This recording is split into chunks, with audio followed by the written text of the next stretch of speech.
look at that as we come into focus. Hello, good evening, welcome along, welcome to Deadline Day. This feels very bizarre. I don't quite know how to feel because we feel like we're just sitting down to record a podcast, which we are not doing. We are here on Transfer Deadline Day. We are here for the next 3 hours, would you believe, or maybe just maybe slightly more than 3 hours, but we're here nonetheless, and we're here with the boys. I'm here as I always am. Oh, hello. Thank you very much. How are you? I am using that indeed, yes. Wardy's here. Good evening, son. How are we? Yes, I'm good, mate. It's great to be back. We did this last January and I was going to say it was successful. I guess it was. It was a great laugh, though. We saw in the January window and we thought it would be too big an opportunity to not do it again this time around. Of course, concluding the summer transfer window. So we shall return again, this time with even more special guests. We've got an amazing lineup coming at you. Well, we think it's amazing, so you have to. It's the rule, really. We've also got some amazing people also here. And of course, the rest of the T-Lop gang. Nappers, it's great to have you, mate. We said, Nappers, do you want to join? And you said, I mean, you didn't even have to think about it. You were like, yes, get me on Deadline Day. Straight in. Yeah, absolutely. I'm so glad to be on. And, talking to you boys about football just seems a norm these days. And, when we jump on, it's normally a laugh. It's kind of a bit like therapy, isn't it, really? And, when, Portsmouth haven't scored a goal, Fleetwood have lost a game, Oxford might not have, Manning balled everyone. I think there'll be a couple of them during the season if they don't roll away with it. And, if Lincoln have conceded a last-minute goal, away from home. But, again, we come on the podcast and frustrations are gone. And normally we feel a little bit better. So, yeah, glad to be on, talk about Deadline Day. It's going to be an interesting one. I think a lot of team seasons, especially in League One, are going to kind of defy on this next kind of 2 to 3 hours, really. I was going to say, we have got some of the finest League One voices tonight. Pepe's going to be joining us shortly. We've got Gab Sutton's coming on, Hancock Analysis, obviously Nappers and Jack's here. And someone else who is, in my eyes, a fine League One voice, Mr. Channel 72 himself. Good evening, mate. Welcome along. Thank you for your time this evening. It's nice, isn't it? We're sat here, no colours, which is unusual. But, no Hoovers in sight either, as there was earlier on. If you're demanding a Hoover, there we go. Look at that. Bit of domesticated Jake on the channel tonight. How are you, mate? How's your transfer deadline day been? Quiet, mate. To be honest, and I'm sure some of you, but I think Ben's probably the only one expecting news tonight from the four of us. But no, it's been good, mate. I've been at work all day. Enrolling 16-year-old students, which is just fucking fantastic. If I'm allowed to swear in here in real life. It's fine, mate. It's too late now, isn't it? You said I've done it now. Right? Done it now. No. Can't take it long with it. 4 minutes. I've got a lollipop, monster lollipop, if you can see that. Ready to go. Should we have it? Let's have it. His mum's in the chat. Good evening to you. Hello to Brian, who joins us. The Pod Boys are back. Yes, we are. Hello to Sue, who says, hello, my favourite boy band. Hello to you, Sue. Hope you're very well. Jeff says, yo, let's do this, bros.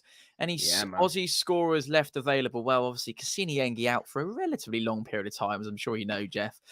So hopefully that won't be too long. Wardy, I was thinking about maybe telling the gang the plan for the evening. We thought we'd do an opening sort of half-hour T-Lop style chat, and we'll keep it nice and relaxed. We'll keep the language to a minimum if we possibly can before 9 o'clock, if that's okay with JP. So we'll do a bit of T-Lop, then we'll have not half hour on Pompey, but we'll have some of the recognisable Pompey faces come and join us. Pepe's going to be with us shortly, and Reese will be joining us too. We've then got the small matter of Mr. Gab Sutton is coming on to join us from 9 o'clock, which is very exciting. Hancock Analysis is going to be with us from 9:30, so we'll take a deeper dive than we might have already done into Tino and Jorin. Then we've got a League One hour, really, from 10 till 11. We've got Cheltenham fan coming on. We've got a Derby fan. We've got a Barnsley fan. We've got Bristol Rovers fan. Who else have we got? Who have I missed? Charlton. You say Charlton? I think I might have said Charlton, but if I didn't, we've got a Charlton fan. Basically, everyone's coming on, and it's going to be literally the place to be if you are a League One fan tonight. So, all good. Now, let's talk about this one, shall we, Nappers? I don't actually think it's going to happen from David Brake. Whether it does tonight or not, whether he goes somewhere tonight or not, That's quite a big story in League One, isn't it? And man like Jonson Clarke-Harris on the move. Yeah, absolutely. And obviously they've let a striker go, obviously towards today. I won't pronounce the name just yet, but I'll be working on it for tomorrow, put it that way. And it kind of settles to me that Jonson Clarke-Harris is staying at the football club, because why would you letting a striker go? Are they going to bring one in? You know, you never know in football. I still think Jonson Clarke-Harris will go for a decent figure in January if he doesn't go now, because he should score somewhat between 10 and 12, maybe even 15 goals before January, depending on his form, really. Obviously, he needs to keep going. And if he doesn't get his move, he needs to, you know, be professional and, you know, make sure, well, you know, you're not getting your move this time, but if you score goals, you'll get your move in January if a reasonable bid comes in. And if not, you know, you score goals to the end of the year, then the choice is yours. So I think Jonson Clarke-Harris is in a good place right now. I can't see him moving. I've not been... Well, I thought as soon as he started the season with Peterborough, I thought... As it went on, I thought that he won't leave the football club now. I thought if he would have gone, it would have been before the season, because I think that, well, he's starting every week for Peterborough. Why would you start him when you could easily go and bring a player in if you know he's going to go? So, obviously, there's been a lot of nonsense on Twitter this week, hasn't there, that the Darren McAntony soon addressed that's saying we still owe Bristol Rovers money for the transfer fee. And actually, they paid more money than they first thought. They paid over 1.6 million. They put a load of add-ons, and the instalments are all paid up. So I think since I've read that tweet, I kind of thought, well, I can't see him going to Bristol Rovers, can't see him going to Derby. There's no real club. Blackpool won't spend that amount of money on a player. I think that he'll be a Peterborough player by the end of the window. Wardy?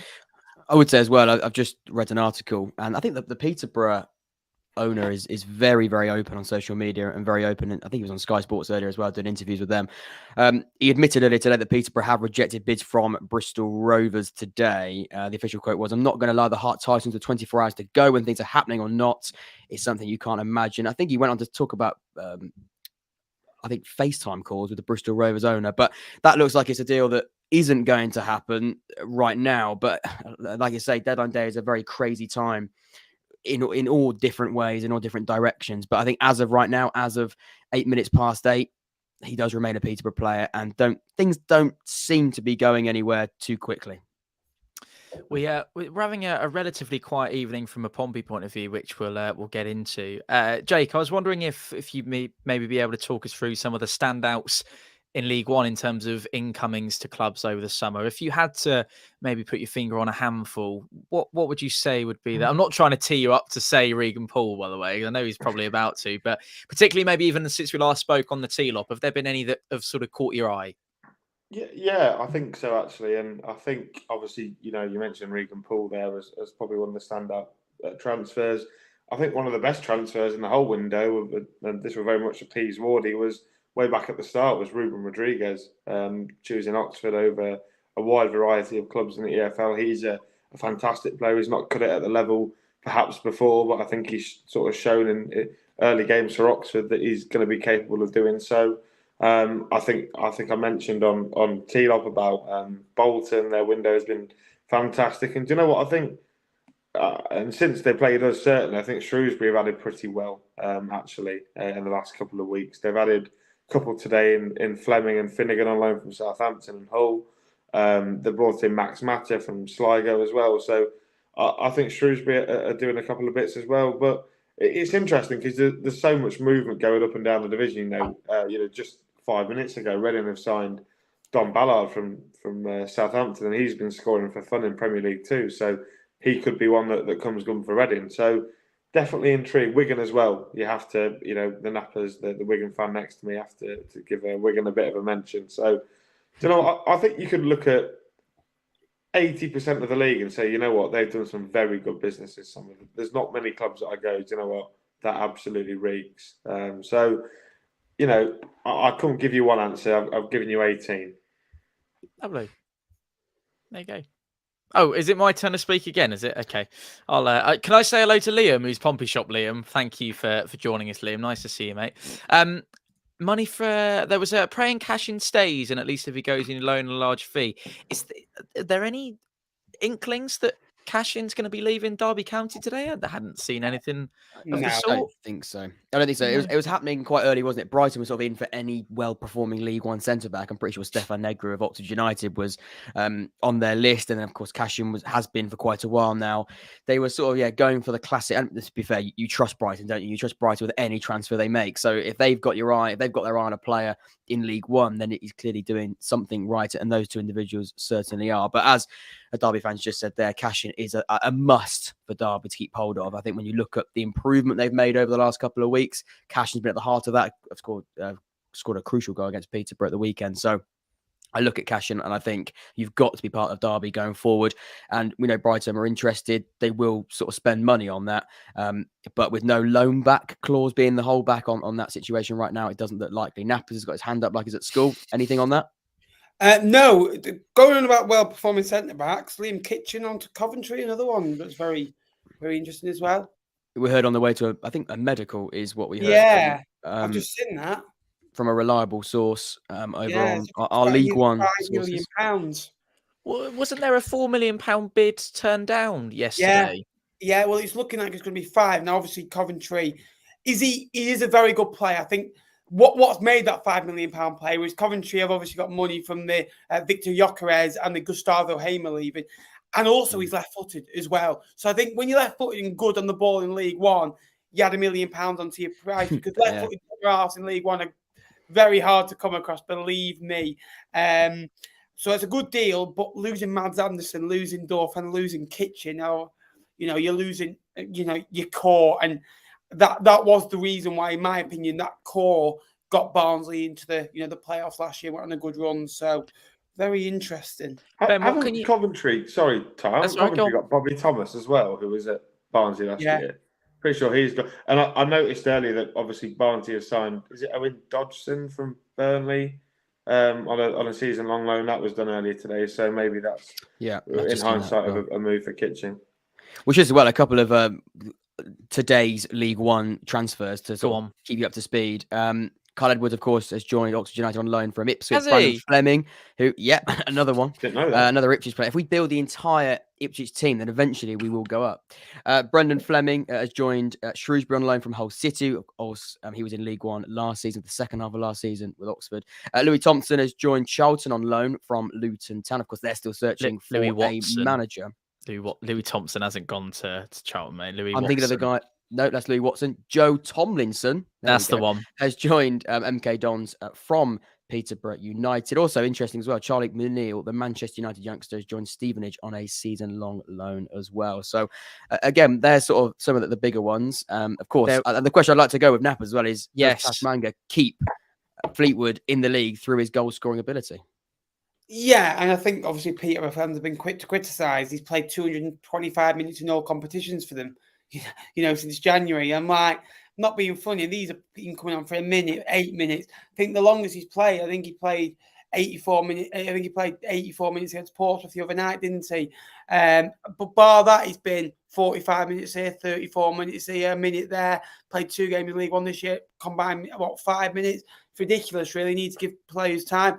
He is the exact same type of player that Promise Sherry is. Hold up play, big, tall, imposing, can hold it up, can score you a goal, and maybe a little bit, not the greatest of first touches, but he's, as soon as he gets the ball, he smashes it right into the goal. And then Promise, every time he shoots, gets a lot of height and a lot of, power on the ball, really. And I can kind of see him being the type. He scored, 27 goals for Chesterfield, a season and a half ago. So I think he also scored at Stamford Bridge, didn't he, when they lost 6-1 as well? If remember right. It was only a tapping, but to still score at Stamford Bridge. Obviously, we all hear about Daniel, Udo scoring at Anfield. It's just kind of similar situations, really. So, no, I'm happy with the signing. Obviously, when my phone went off when I was at work today, I was kind of expecting a lad on loan from Leeds. That's now not happening. I'm now being told another lad on loan from Leeds, but we shall see. I've sent a couple of text messages out, so hopefully receive something back on that. I'm like, that's what's it called off Sky at this rate. Fabrizio, mate. Oh well, Fleetwood Fabrizio. Darmesh is the one. I was going to say Nappers is the other guy from Leeds. Sorry, you carry on. Lewis Bates of Fleetwood. Here we go. Lewis Bates is someone that would be an amazing signing for you. Yeah, Fleetwood need someone in midfield. I kind of think we need another centre half, really, but that's not going to happen now. We needed another striker, and that's happened. Look, we're very low on the ground at the moment because obviously tomorrow there's no Josh Hill, there's no Jay Lynch, there's no Jaden Stockley, and there's no Thomas Sherry apparently as well. So that's 4 out, and obviously bringing Chishimenga in, so it's a good signing. But yeah, I wish it was. I'd rather have signed someone like James Wilson, just for the fact that it's easier to pronounce their name. Can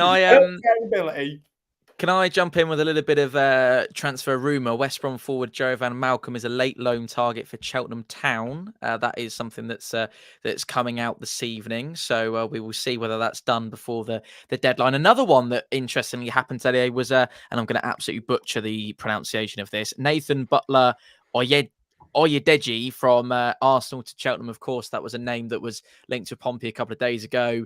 Obviously, nothing turned out to be anything in that. Whether there was actually a link or not, perhaps that will be left to be seen. But that's a move that he's made to Cheltenham. There was a little bit of an understanding that a certain Cambridge United may well have been interested in that deal as well. So that's another one that's come about today. I suppose we have briefly mentioned it there, Wardy, but how are you feeling about the Carl Edwards move from Ipswich? I thought it was a cracking little announcement where you were chatting the media guys are chatting to Greg Lee, and he kind of little bit of play acting from him to kind of go, fancy, what did he say? Fancy seeing you again or something like that? Or haven't I seen you before? Yes, it was something like that. I think it was a very, very good media work from the boys at Oxford. And to be honest, it was a bit of a surprise. It sort of came through last night, and we sort of had heard that Liam Manning and Oxford were looking at one more deal, potentially 2. It looks like it is just going to be the 1 now. But I said if we could get 2 done, that would be the perfect end of the window. I can sit on 1 very, very happily. And Carl Edwards is a really, really good addition. I think a few issues with the end product, but in terms of what he can do on the ball, very, very direct, a very, very Liam Manning player, very progressive with the ball.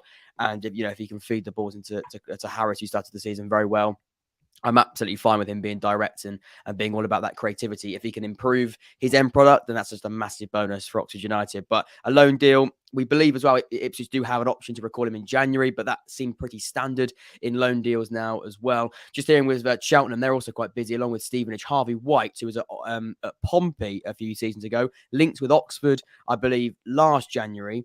Harvey White, of course, the Tottenham youngster, linked with Cheltenham and Stevenage. So Cheltenham, in terms of teams being busy, we sort of wondered who was going to be the most active across the live stream. It looks as though Cheltenham are starting very, very strong. And by 11 o'clock, we could have a few more additions there.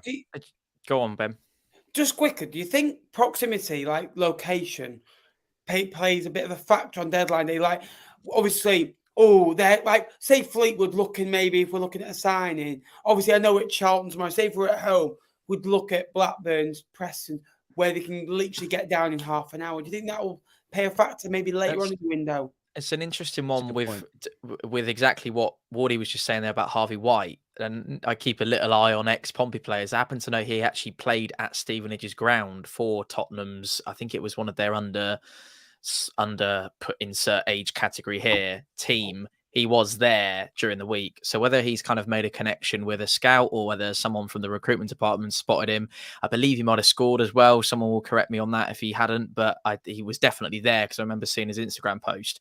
So Stevenage isn't that far from North London, as we all know. So you're absolutely right in what you're saying there. I would, definitely be thinking it's important because that deadline day thing, if you are sat there, and we are not ex-professionals whatsoever, probably, I don't know, we should have a game of 5-a-side one day and get someone in goal and see who's actually the better baller out of the 4 of us. I'm sure it wouldn't be me. It's going to be Jake, is it? He's a goalie. Oh, okay. Well, Jake, well, then we need someone else, though. We can't have a 4-a-side, can you? We'll bring Pepe in. Bring Pepe in. We can have Pepe, but Pepe's like, you Colby Bishop, innit? I can imagine he's your target man, number 9, 25 goals a season. We'll ask him later. We will ask him later. That's another one, Elliott Embleton, which we must get onto as well. I thought that's kind of a developing story today. I'd be interested to hear all your boys' thoughts on that one. But yeah, Ben, I think you're absolutely right. If you're sat there as a professional and you're thinking, well, this club are interested, he's not exactly going to go to, excuse my French, but the arse end of Cheltenham tonight on the M4 and try and get a deal over the line. Is he's much rather just going to quickly nip up the M1 to Stevenage. But then, I don't know, it's kind of, if are you looking for what's easy to just go to on deadline day, or are you looking further into your career thinking, where am I actually going to get to play the most football, or what's going to be the better move for me? So I don't know. That's an interesting one. Can I just go back to a comment from Logan who said, hello, T-Loppers. Tom, do you think Pompey need another signing tonight? Also, do you think Denver Hume will leave tonight? On the second part of your question, Logan, I think absolutely. Where are you going with that light? You're taking the light, okay? My lighting's being disassembled as we sit here. On Denver Hume, potentially, there was a Pompey News article came out. Swindon and the other club's completely gone out of my head. Who is it, Pepe? It was Swindon and someone else, wasn't it? I don't know who it was. Swindon and someone help me out. Swindon and another club. I believe it was he's probably going to put it in the chat in a minute, but it was Swindon and someone else. That is probably the last little bit of business from a Pompey point of view. I don't think there's an awful lot in terms of incomings. It feels like quite a quiet night. Port Vale, thank you very much. There we go. It was Port Vale. There's not a lot happening. It's quite nice actually to be sat here for the next however many hours we're going to be sat here for, knowing that you've got your business done, you're happy, we're there, we're over the line, got in the boys that you'd want. There aren't any hanging over us thinking, Giovanni Brown got away from us like it was in January, or, we've missed out on this or we've missed out on that. As it turned out, Giovanni Brown wasn't exactly where we want to be, the route we want to be going down. It transpired a few weeks later.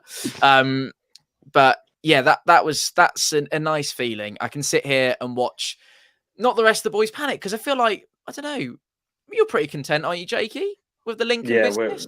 We're done, mate.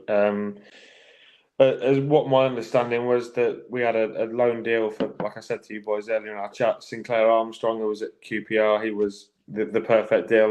That's fallen apart since he's been put in their first team. The only sort of news we are expecting today, which a move fell through earlier, was Hakeem Delican. But I'm very satisfied with what we've done in the window. I'm sure Wardy and Tom will join me on that boat. We've got our business done. Obviously, there will be murmurings between now and January of who we're all looking at, etc. There are names floating about from a Lincoln point of view still that we expect to get done in January and not now. What a great player he is, by the way. Fantastic young man. What a great graphic as well, by the way. What a great graphic for a great player. More where that came from tonight, boys. Don't you worry. But yeah, Jake, read that out. Read all those words out. Me? No, I'm just joking. I'm trying to get Jake to read the entire paragraph. It's 3 paragraphs, actually, Jake, if you want. That's more to supplement what Jake has to say about him more than anything. I'll take the middle paragraph if Wardy takes the top one and Tom takes the bottom one. Mate, this window will be shut by the time we finish that. Genuinely, what have you made of him since he joined? I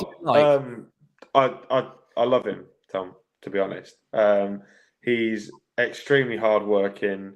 I think it was the first 30 seconds against Blackpool on Saturday. He got the ball from the second phase of play from kickoff, and he just put it through the legs of Callum Connolly, who was the left wing back for Blackpool. And he's been fantastic. He did an interview before the Sheffield United game, which we were able to win on pens. Played really well that night. He said he's found a home in football, and obviously that's not something that you often say about football clubs after being there for so short. So clearly he's enjoying his football, and we're very much enjoying him. He looks so settled he's got his position. He plays on the right front three. He knows when to press. He knows when to go and score goals. So yeah, we're very happy with him, mate. For the fee that we've rumoured to pay for him, I'm extremely happy with that deal. We've also we'll get onto this later on, I'm sure. But I said this to Wardy earlier on, it would be very John Messino and Rich Hughes-esque to just completely announce one out the blue that no one's expecting. And that's been happening all window. So whether we will see it tonight or not, we shall see. I hope for our sake we do, because we want a little bit of excitement. And everything was on a knife edge about Paddy Lane this time, the last time we did a stream. Less of that tonight. Also, happy birthday, Logan, by the way. End of that. Yes. Yeah. Late night birthday present. So, no, yeah, Tom's interested about Pompey, right? So, Tom sorry, I didn't read that. Happy birthday, Logan. Tom was thinking about which player's going to sign. Logan's thinking, it's my birthday. I'm sure I will see Logan tomorrow, and I will apologise profusely for not reading the bit about his birthday. And I hope he's had a fantastic day, and I look forward to chatting to him tomorrow. Aaron also said it's a good feeling just sitting watching other teams fight for new players. Very teams with all the Pompey players that have been brought in makes a nice change to get in early this season. Now, this is one that's followed us around a little bit. I'm sorry to kind of quash it. And it's not happening. I know everyone in their heart of hearts knows that this is not happening. Oh, my word. He's even put thank you, Jack, and not Tom. That's really embarrassing. Sorry, Logan. Yeah, the Jamal Lowe one looks like it's, is it Swansea that I saw earlier on? Yeah, he's got Swansea into, from what I've scored some goals for Swansea. Is that also every single has he played for Swansea before, or am I just dreaming that? Yeah, he has. No, he has. It's only a loan deal until January, by the way. This one's only a loan deal until January. But I think every single window. I think last time we had Jamal Lowe to Pompey. I believe he did play for him before. Oh mate, of course he did. He's been probably one of my favourite Pompey players ever in my lifetime. But is that the reason why he keeps getting? He still lives in Pompey. Is the reason why? Because I knew he played for you, but I didn't know that players have played for us before, but they don't get linked every minute of every transfer window. Two things: he lives in Pompey still, and he posts the occasional Instagram story of the Spinnaker Tower, which he just teases you all then, and then he teases us a little bit, and then he doesn't. Yeah, he Neil Allen goes, came out. League One, no chance. Yeah, no, genuinely that he wants a championship move is what he's been saying all summer, and obviously Pompey fans really want to believe it, partly because he's still local, partly also because he's a fantastic footballer. I'll never forget the lob of the keeper at Wembley against Sunderland back in 2018-19 season. I might be completely wrong with that, but it was certainly a fantastic day. That will live long in the memory. He was so cold with it, mate. Jamal, oh my word, he was literally the coolest man. There's no point in even discussing it because he's not going to join, but I hope one of those players that you'd hope he'd kind of finish a career with you, sort of thing, come back, I don't know, what's a good example of a player that's come back and finished a career recently with us? With you, I don't know. Not necessarily with us. Yeah, Marlon Pack's a good example. Did Marlon Pack play a load for you before he moved the first time though? Once or twice, but he's part of the academy setup for many years. Definitely you can call it a homecoming, and he's obviously captain now and everything. So that's actually a really good example, Jake. Thank you for bailing me out on that one. Right then, Sean is absolutely all over it. Saw us on the ITFC podcast last night, so thank you for that, Sean. That's very kind of you. Nice to have you in tonight. I don't know if we know who Jacob is, Jack, but he said, "How are you coping that we're going to experience a deadline day without signing 4 wingers?" Yeah, Jacob is a very active member of the Oxford United Twitter. One of the good guys on the Oxford Twitter. Not that there's many bad ones, just that he's one of the good ones. We do sort of have a track record of signing. Under Robinson, he loved the winger, but never knew how to use them. So his idea was if we sign 15 wingers, 4 of them might be able to play his unconventional way of trying just get it in the box to a striker, Matty Taylor, who hasn't ever been very good with his head. And then we might score some goals. But thankfully, we've now got a manager that is actually targeting players that fits his system, which is refreshing. Lovely. Is there anything else to add, boys, for the Ben? Well, Ryan just said he likes my polo, sorry, other than that.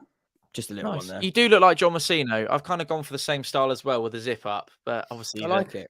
The rest of the T-Loppers didn't get the memo. Ben, how are you feeling about tomorrow's trip to London, mate? What time are you getting up? I think I'm getting up about 4:45. So mental. Looking forward to that. Free it again, isn't it? So Charlton just shot the manager. They're at home. Pressure's on them. They've also lost the last 5. All the pressure's on them, not us. But I'm sick of saying that now. We've got to pick up points. Otherwise, there'll be more pressure on us when we play at home. So, with that, our goalkeeper, our main man, at the back, Josh Hill, and our main striker. So, other than that, Buzzing. Can't wait to be there. By the sounds of it. Can't wait. Quality. Right, well, gents, it is 8:30, which means it's time to move the conversation on. We've had a half hour of T-Lop, and do not worry, everybody, the T-Loppers aren't going anywhere. They're staying right with us. But what we are going to do is welcome in 2 very special guests from everyone knows from the Pompey scene. They're here with us tonight, and I am absolutely delighted they've agreed to spend a little bit of time with us. Good evening to Pepe and Reese, who are here. not just going to be, and Jack's going to back me up on this, we aren't going to just do Pompey for the next half hour, but I'm sure I that's literally where... can't physically take that. So that No, so he's not gonna enjoy it too much. But Pepe, welcome, mate. Should we remind everyone of what happened this time in January when we were on the stream? I think it's what this stream is known as, really. That final 5 minutes. Should we play the clip? I think you should, Tom. Let's play the clip. That is the Ryan Hardy that plays for Plymouth and is up front, because I'm getting really excited, Archie. This is not fair. How did that come about? Is that something, because he's been playing games for Plymouth? Yeah, he has. But the only issue is, I think the amount of strikers we have now, we're coming up to 5, possibly 6. And Ryan Hardy, I don't know what I'm going to do. I know. It would be massive. I don't want to excite you too much, but I do feel like he is up for sale. I think, in my opinion. I said you've got Niall Ennis, you've got Ben Waine, you've got all different players that can play in that position. But I'm not too sure. I think it's not Ryan Hardy. It's not Ryan Hardy. We've just it's actually it's an outgoing. Wow. Which is not quite. Whoa! It's an outgoing. The cough just before it's an outgoing. Absolutely makes it. It's not Ryan Hardy. It's an outgoing. The pause. Before that, he goes, "You're getting me proper excited here. I actually don't know what I'm going to do if it's Ryan Hardy." And then, oh no, it's I just said to the boys before, and Archie is a great lad, and we're not, by the way, saying that he doesn't know. No, it was just so funny. It was just a joke. It was just a joke. But I will say this: we never sort of broke this line down, but he said Ryan Hardy, I think, in my opinion, is up for sale. Now, those two words, as we know in football journalism and just in just the English dictionary, do not mean a certainty. And for some reason, we completely forgot that he said those two very crucial words. And for some reason, I promise you, boys, I saw Ryan Hardy lifting up an oxygen in my eyes. And it was the most horrible thing in the world when it was actually our striker leaving the football club. It was horrendous. Matty Taylor. It was. So He's out for a screen. So I had to rewatch the clip as a whole. I watched about 10 minutes of that stream, and it was pure class. Just seeing is it the same Ryan Hardy that's got 3 and 4 in the Championship? Yeah, the same Ryan Hardy that plays in the Championship for Plymouth. The same Ryan Hardy that's surplus to requirements and up for sale. Can we talk about the trim from you, Wardy, in our video? Yes. I'm not going to say what it's horrendous. You can say what you said before we came on. Go on. No, I'm not saying what I said, but I will say, for some reason, I was at uni, hence the difference in background, and hadn't sort of worked out the local barbers at that point. So I have now done my scouting on the local Wembley London barbers, and I now can have a haircut more than every time I came home I had a haircut. But obviously, that was the reason why I look horrendous in that. Before we come to Little Reese, Ben has some breaking news from a Fleetwood Town point of view. Ben, what can you tell us? So I've heard on the grapevine, apparently, don't know how true this is, there's definitely one more in. Obviously, Lewis Bate will not be joining the football club, apparently, according to a reliable source. Again, that was quite soon ago. Keon Edwards from Arsenal's Academy, he's 19. And he's a right attacking midfielder. He's someone that Fleetwood need, at least even an attacking midfielder. Or we kind of lack a lot of right footers in the team as well. So I think that'll do us as well.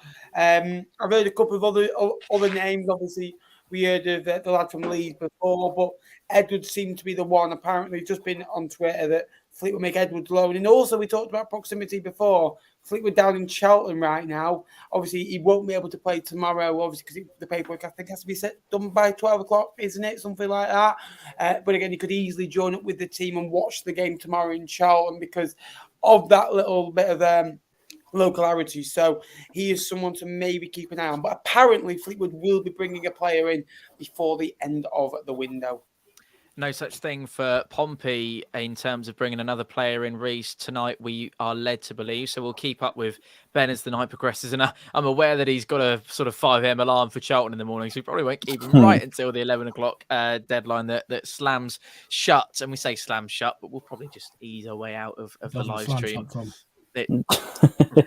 What doesn't slam shut? The window? The window carries on. Does it? Yeah, if you get deals done between 9 and 11, you've got that hour afterwards. So Of course. if we're nitpicking. If we're nitpicking, but we won't be here for the hour afterwards. We will all be tucked up in Yeah, bed, ready to go nowhere watch near League that One hour. football tomorrow. Reese, welcome, mate. Thank you for spending a little bit of time with us this evening. It's not like I haven't spoken to you extremely recently. Let's, if Wardy permits it, and if the rest of the T-Lot boys allow me, let's have a little talk about Pompey, specifically Tino Anjorin arriving at the football club. This is the first time here on Fauna written all over it, at least, that we've been able to discuss the 14th incoming for Pompey this summer. What did you make of the announcement? Obviously, something we knew that was coming for a little while, but great to have it all clarified and confirmed. Yeah, well, firstly, it's an absolute privilege to be sharing the screen with you all tonight. I always listen to the podcast every single week, and although I debrief you, Tom, of course, I'm never amazed each week at what kind of content is being created, if I'm honest. Anything's being spoken of. It's just making me laugh, especially when I'm on the train, and obviously I just hear this odd comment from Jack randomly. It just makes me laugh all of a sudden because, you've all got your own content that you create and you're very professional with obviously the own work that you do. But when you lot come together and start having a laugh amongst you all, it does it bring back to earth, don't it, with all of us? Apart from Jake, he's on the end, obviously, with his own little thing. But no, sorry, back onto obviously the question itself. I just wanted to add that. But yeah, no, it's a fantastic signing. I know obviously people have their doubts about the injuries and recently how many appearances he's made professionally, but at the end of the day, he's coming on loan from one of the best clubs in the world. So clearly they have an idea of what kind of ability he has at the moment and what he hopes to get with his loan with us. Match fitness, play as many games as possible. And at the end of the day, if he succeeds with us, then both clubs are very happy with his progression already.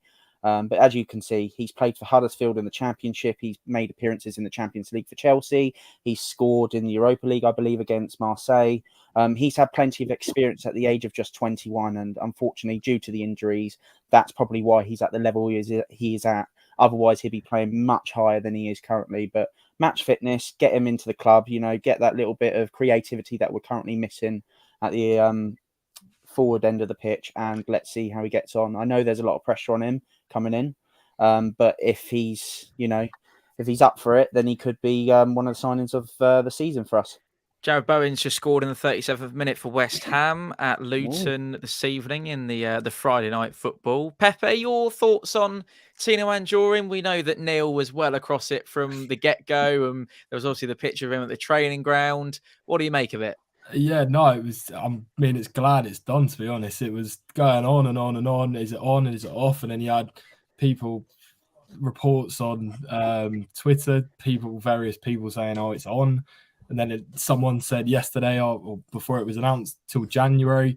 It's not. It's till the end of the season, which is good. So there's also that safety net that he could be here for the season. So, like Reece said, if Pompey keep him fit and they can really unlock his potential, then he could really be up there as one of Pompey's best attacking threats this season.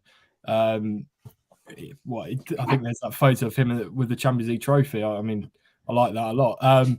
But I listened to our friend Annie Moon. He interviewed him yesterday at the BBC, and he said he has 2 years left at Chelsea, and this is his big season. He needs to prove himself this season.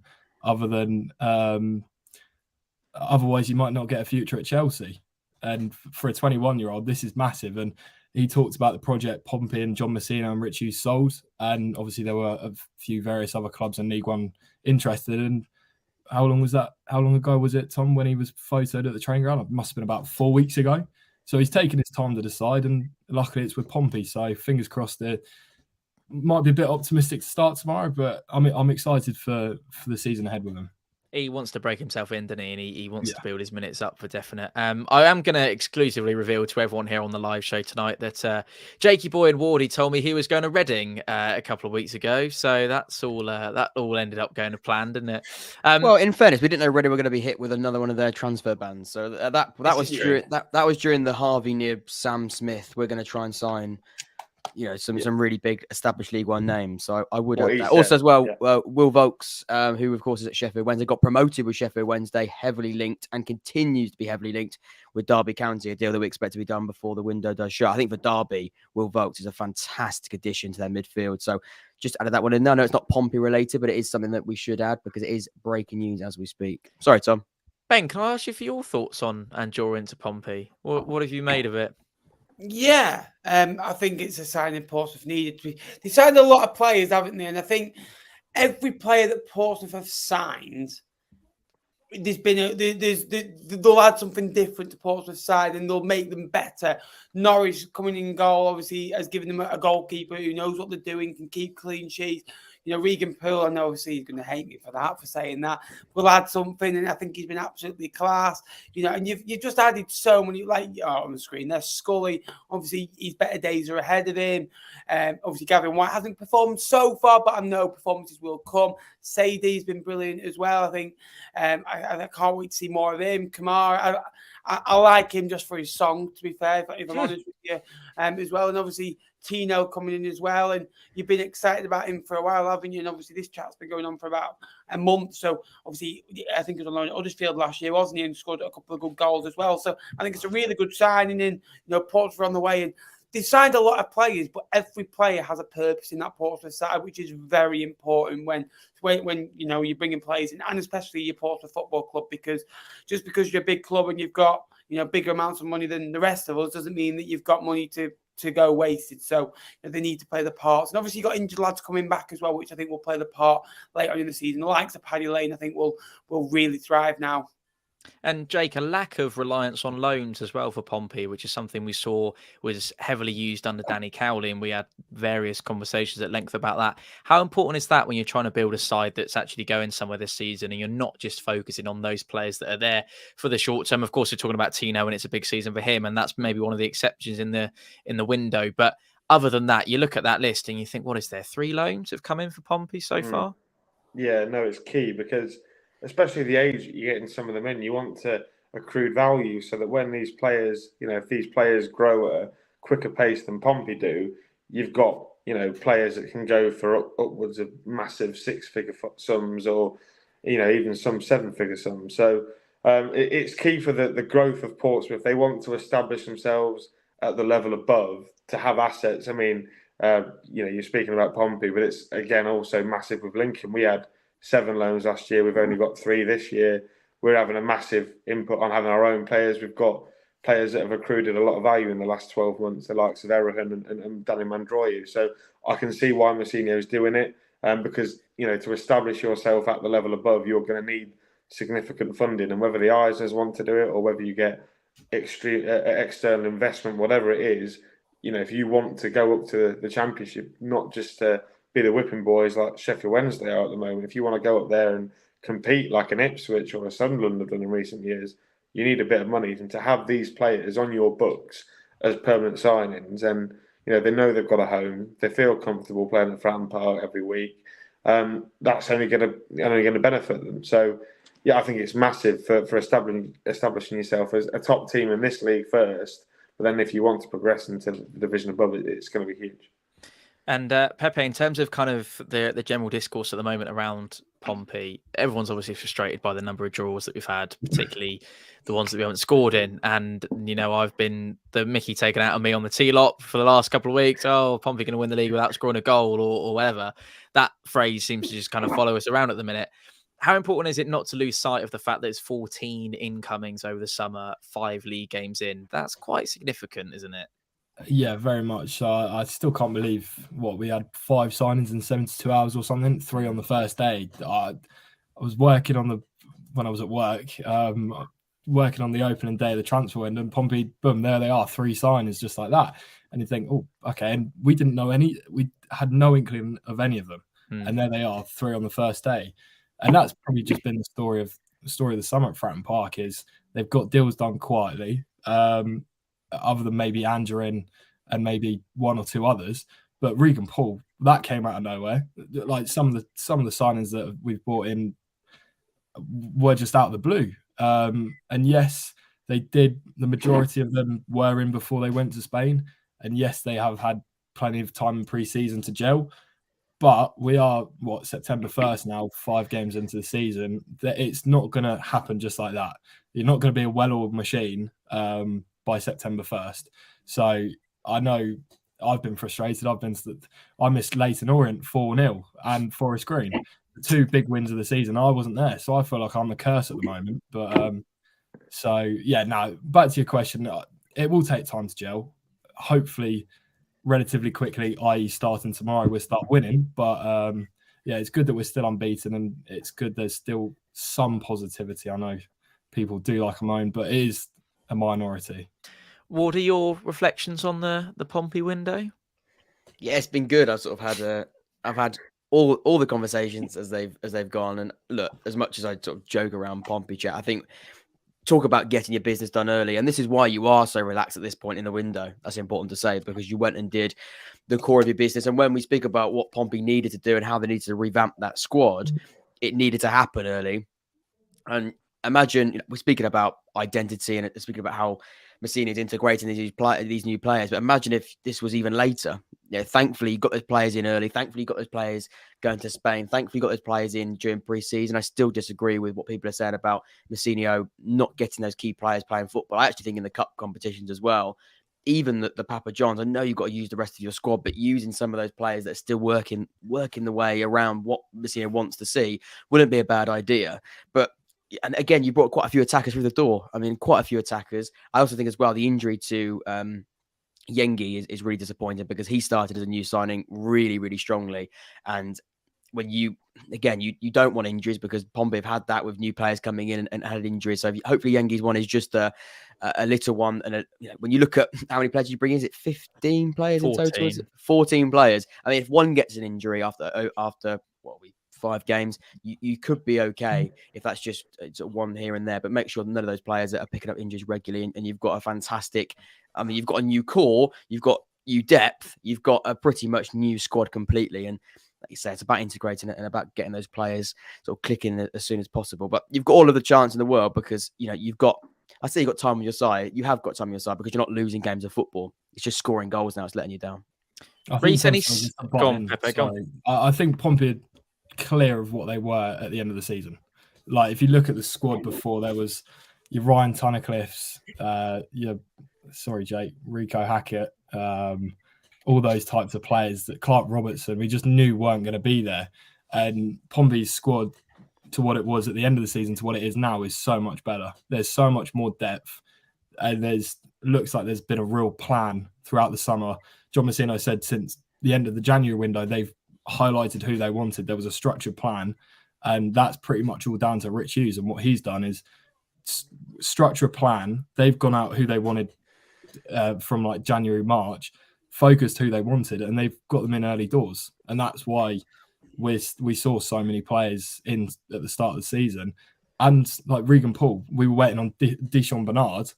There was an uncertainty that was going to happen, so they pounced on Regan Poole. If they waited on Deshaun Bernard, Regan Poole could have gone somewhere else. So I do feel Pompey have had a really good summer, and I know we're 5 games in and people are moaning, but as a whole, what the summer is and what the squad is now to what it was 12 months ago and at the end of the season, it is so much better. I said to Reece as well, how important is Rich Hughes? I mean, in terms of bringing in a director of football and bringing in somebody who has, all I've heard about over the summer is Rich Hughes and this name that keeps coming up. And at the start, it'd be like, who is this guy? Is at Forest Green before? Who is he? What is he all about? And to be honest with you, he has been, from what we understand, the driving force in this Pompey window. And as I said earlier, integration, getting players done quickly, adding a core, adding depth. He's at the heart of all of that, isn't he, Reece? He definitely is. And I've had the privilege of actually meeting Richard Hughes in his early days of coming to Pompey, along with John Massino at one of our supporters club meetings. And on another level from his actual professional job itself, he's just a really, really nice guy, very honest, very direct. He says it as it is. He's always got time for the fans. Any questions fired at him, obviously within its means and things that he can actually disclose, of course, that is. He's been the missing piece, I would say, over the last couple of years in making sure that we have a really good transfer windows, making sure that the right ones come in and long-term futures, like it was mentioned earlier by Jake, investing for the future, especially if you're going up the divisions, making sure you've got the younger ones coming in. But yeah, I've already been really impressed. I was impressed with his time at Forest Green, hence why we were looking into having him come in. But yeah, you can clearly see with the transfers coming in early, especially with us being one of the only clubs getting all the business done extremely early in all the divisions, not just League One. I think that is down to a lot of the work that Rich Hughes already did before the season finished last year. So it just shows you that we're definitely heading in the right direction when it comes to our structure of business. Not necessarily the names coming in, because some of them don't stand out, but at least we've got somebody at the helm that can obviously direct us in a more professional and positive way. Coming has been backed. That's important to say. Yeah, true. When beforehand there perhaps wasn't the backing for previous managers under previous administration as well, which is something that we were hopefully see the fruits of the labour, as he likes to keep on saying. Coming up to an hour into our transfer deadline day live stream here across the Jack Ward Football Podcast and Fauna written all over it. Very well welcome to you all. Thank you for being with us. We've had almost half hour on Pompey, probably 10 minutes to go until we start to change the conversation back. You got the T-Block gang as normal, and then two of your favourites from the regular 4-0 videos here to field in any of your questions and Pompey chat. Reece, sorry to come back to you, but I appreciate we haven't really had much from you. I love the time, mate. The airtime. Give it to me. Come on. I'll give you more airtime. Who's been a standout for you in terms of the window? Is there one that you'd earmark and say, wow, that was a real bit of business? Or is it more of a kind of, because I would probably say there've been a handful. I would have to say a handful, and obviously it would be unfair to single out a couple, but I am anyway. There's 3 of them. That's literally Will Norris in goal, Connor Shaughnessy, and Regan Paul. Regan Paul, because of the quality we knew coming to the club anyway, and he's lived up to that expectation. Let's be fair, he has. And Will Norris for proving Peterborough fans wrong already 5 games into the season. He's been man of the match at least in two of the games this season, kept us in it. Everybody saw on Sky Sports against Exeter that save at the end to give us all 3 points. And Shaughnessy, because he wasn't even meant to be starting at the back at the beginning of the season when you've got Riley Towler and Sean Raggett ahead of him probably. Everybody thought he was just going to be a squad rotational player playing the cup games. But he's been fantastic alongside Regan Paul, and he's been one of the first names on the team sheet each week. So those are the 3 that stood out for me. And then not far behind is Christian Sadie, but I believe he needs more starts now regularly to prove what he can do. But other than that, I've been pretty happy with the business, and I just hope that with Tino coming in, it completes it all. I'm just still a little bit worried that the creative side in the forward pack is missing a little bit, especially with Scully currently injured as well. Lane just coming back from an injury. Kamara, maybe he had a bit of an unfortunate evening on Tuesday against Peterborough, but he's young. You see, he's young, he's inexperienced, but the more minutes he plays, I'm hoping that John can get him playing together and scoring some more goals than we have, because at the back, we've been fantastic. Can I jump in and ask Jakey? There's been a little bit of apathy around the Pompey fan base with regards to Anthony Scully's performances. And actually, we'll chat about this later on with Hancock Analysis, I'm sure. But the starting 11 that we're expecting from tomorrow has neither Gavin White nor Anthony Scully in it. Now, he is injured. We should put that out there. And he is going to see a specialist. That's kind of in the works at the moment. Can you put Pompey fans' minds to rest a little bit, Jake? Because there's obviously been, we don't even know. Maybe Pepe can tell us a little bit more. And I'm going to go to Pepe on some little bit of breaking news that he's got from a source on his phone very shortly. But before we do so, Anthony Scully hasn't quite hit the heights that maybe not yourself personally, but he was perhaps bigged up to be this big marquee winger that we were bringing in. He's now, you can see the business coming in the last back end of the transfer window to the extent to which we probably won't play with either winger that Messino's made a lot of the transfer business about. So can you put our minds to rest a little bit? What more can Pompey fans expect from Anthony Scully? Well, I mean, obviously I don't know what you've seen. I'm guessing on how you're speaking about him, it's quite limited. You need a bigger sample size. He's still only young. He's not long been, obviously, at the football club. He was sensational for Lincoln over multiple seasons. I think it was, I'm trying to figure out, he came in the COVID season, didn't really play a lot. He'd come straight out of the West Ham youth team. But the season we got to the playoffs. By the way, I had a conversation with Dylan this week. He says, "Oh yeah, Lincoln have never finished above Pompey ever." I said, "Dylan, hold on, got a screenshot of the table just 2 years ago. So Dylan, that's you in your place, pal. But that Not the season, COVID anyway, year. it was a good year. He was sort of like, especially after we signed Morgan Rogers from City, he was sort of a bit like second fiddle. But he still managed to score 15 league goals that season, I think. The year after, completely just took over as our main attacking threat. He's a fantastic player who, yes, he's quite predictable in what he wants to do in terms of shift on his right foot. But there's one thing knowing what he's going to do, and there's another thing stopping it. And I think he scored goals recently, as much as last year. I think he scored a really good goal away at Oxford. Wardy, you'll be able to tell me about that. Yeah, that was, scored that was a good goal. I think Ben got a great video of his goal against Fleetwood from the 21-22 season in front of him. So, look, he's a great player. He's got lots to come. He's new to the city. He's new to the system. So I expect Anthony Scully to be a hit at Fratton Park. Absolutely. He's a fantastic player. And like Ben said, he's got his best days ahead of him still, for me. Wardy, anything else? I was going to add the Gavin White, and we had Gavin White and Jake had Anthony Scully, and I believe from what I've heard, both of those two players, and Gavin White's isn't injured, isn't playing at the moment because of form, and he hasn't really hit the ground running. I think patience is important. I think Gavin White was somebody who, when we first had him, did require patience. And I remember coming on your stream, we did a stream. You did a stream when the whole Pompey thing was kicking off, and Gavin White was one of the names that came in and came up in conversation, and then eventually did sign. You will need patience on Gavin White. He's a player that is full of blistering pace. He did struggle with output, as I did mention at the time with Oxford in his second spell. But in the first time we had him, he was very, very good at output.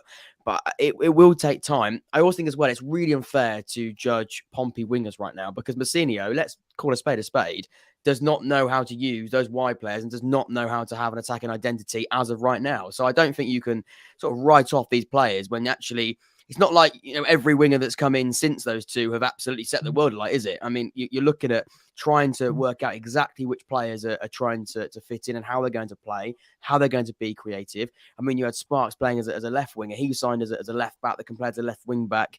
So you're still trying to work out exactly what is what in those attacking areas.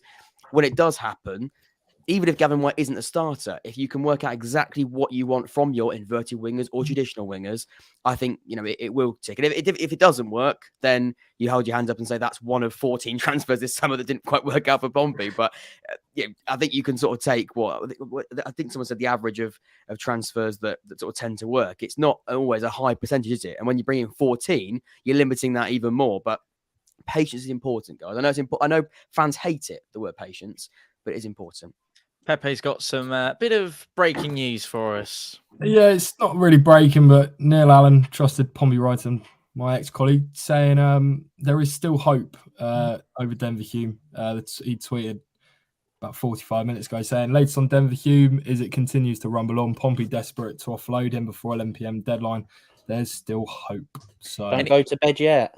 He also is well within his rights to want to stick around as well, is something we should say. Well, I mean, this just changes the conversation completely, but still on Denver Hume is if he looks at Jack Sparks, so we know Denver Hume is more of an attacking fullback.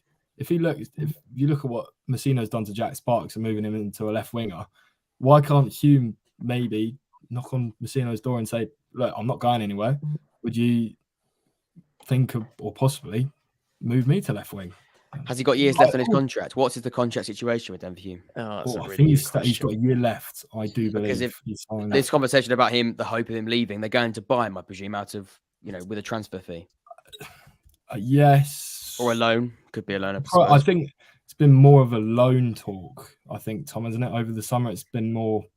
I don't know. I'm just trying to re-wrap my brain. Ben, would you take Denver Hume?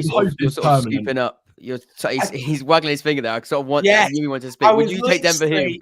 I was literally thinking of this. We signed Adam Montgomery, right? And he's played 30 minutes in pre-season, never to be seen again. And we only signed him, let's be honest, because he played for Celtic. But that's the only reason. If he played for anyone else in Scotland, we probably wouldn't have signed him. He fits our bill. We play a back three. We need attacking wing back. Rooney's an attacking right wing back.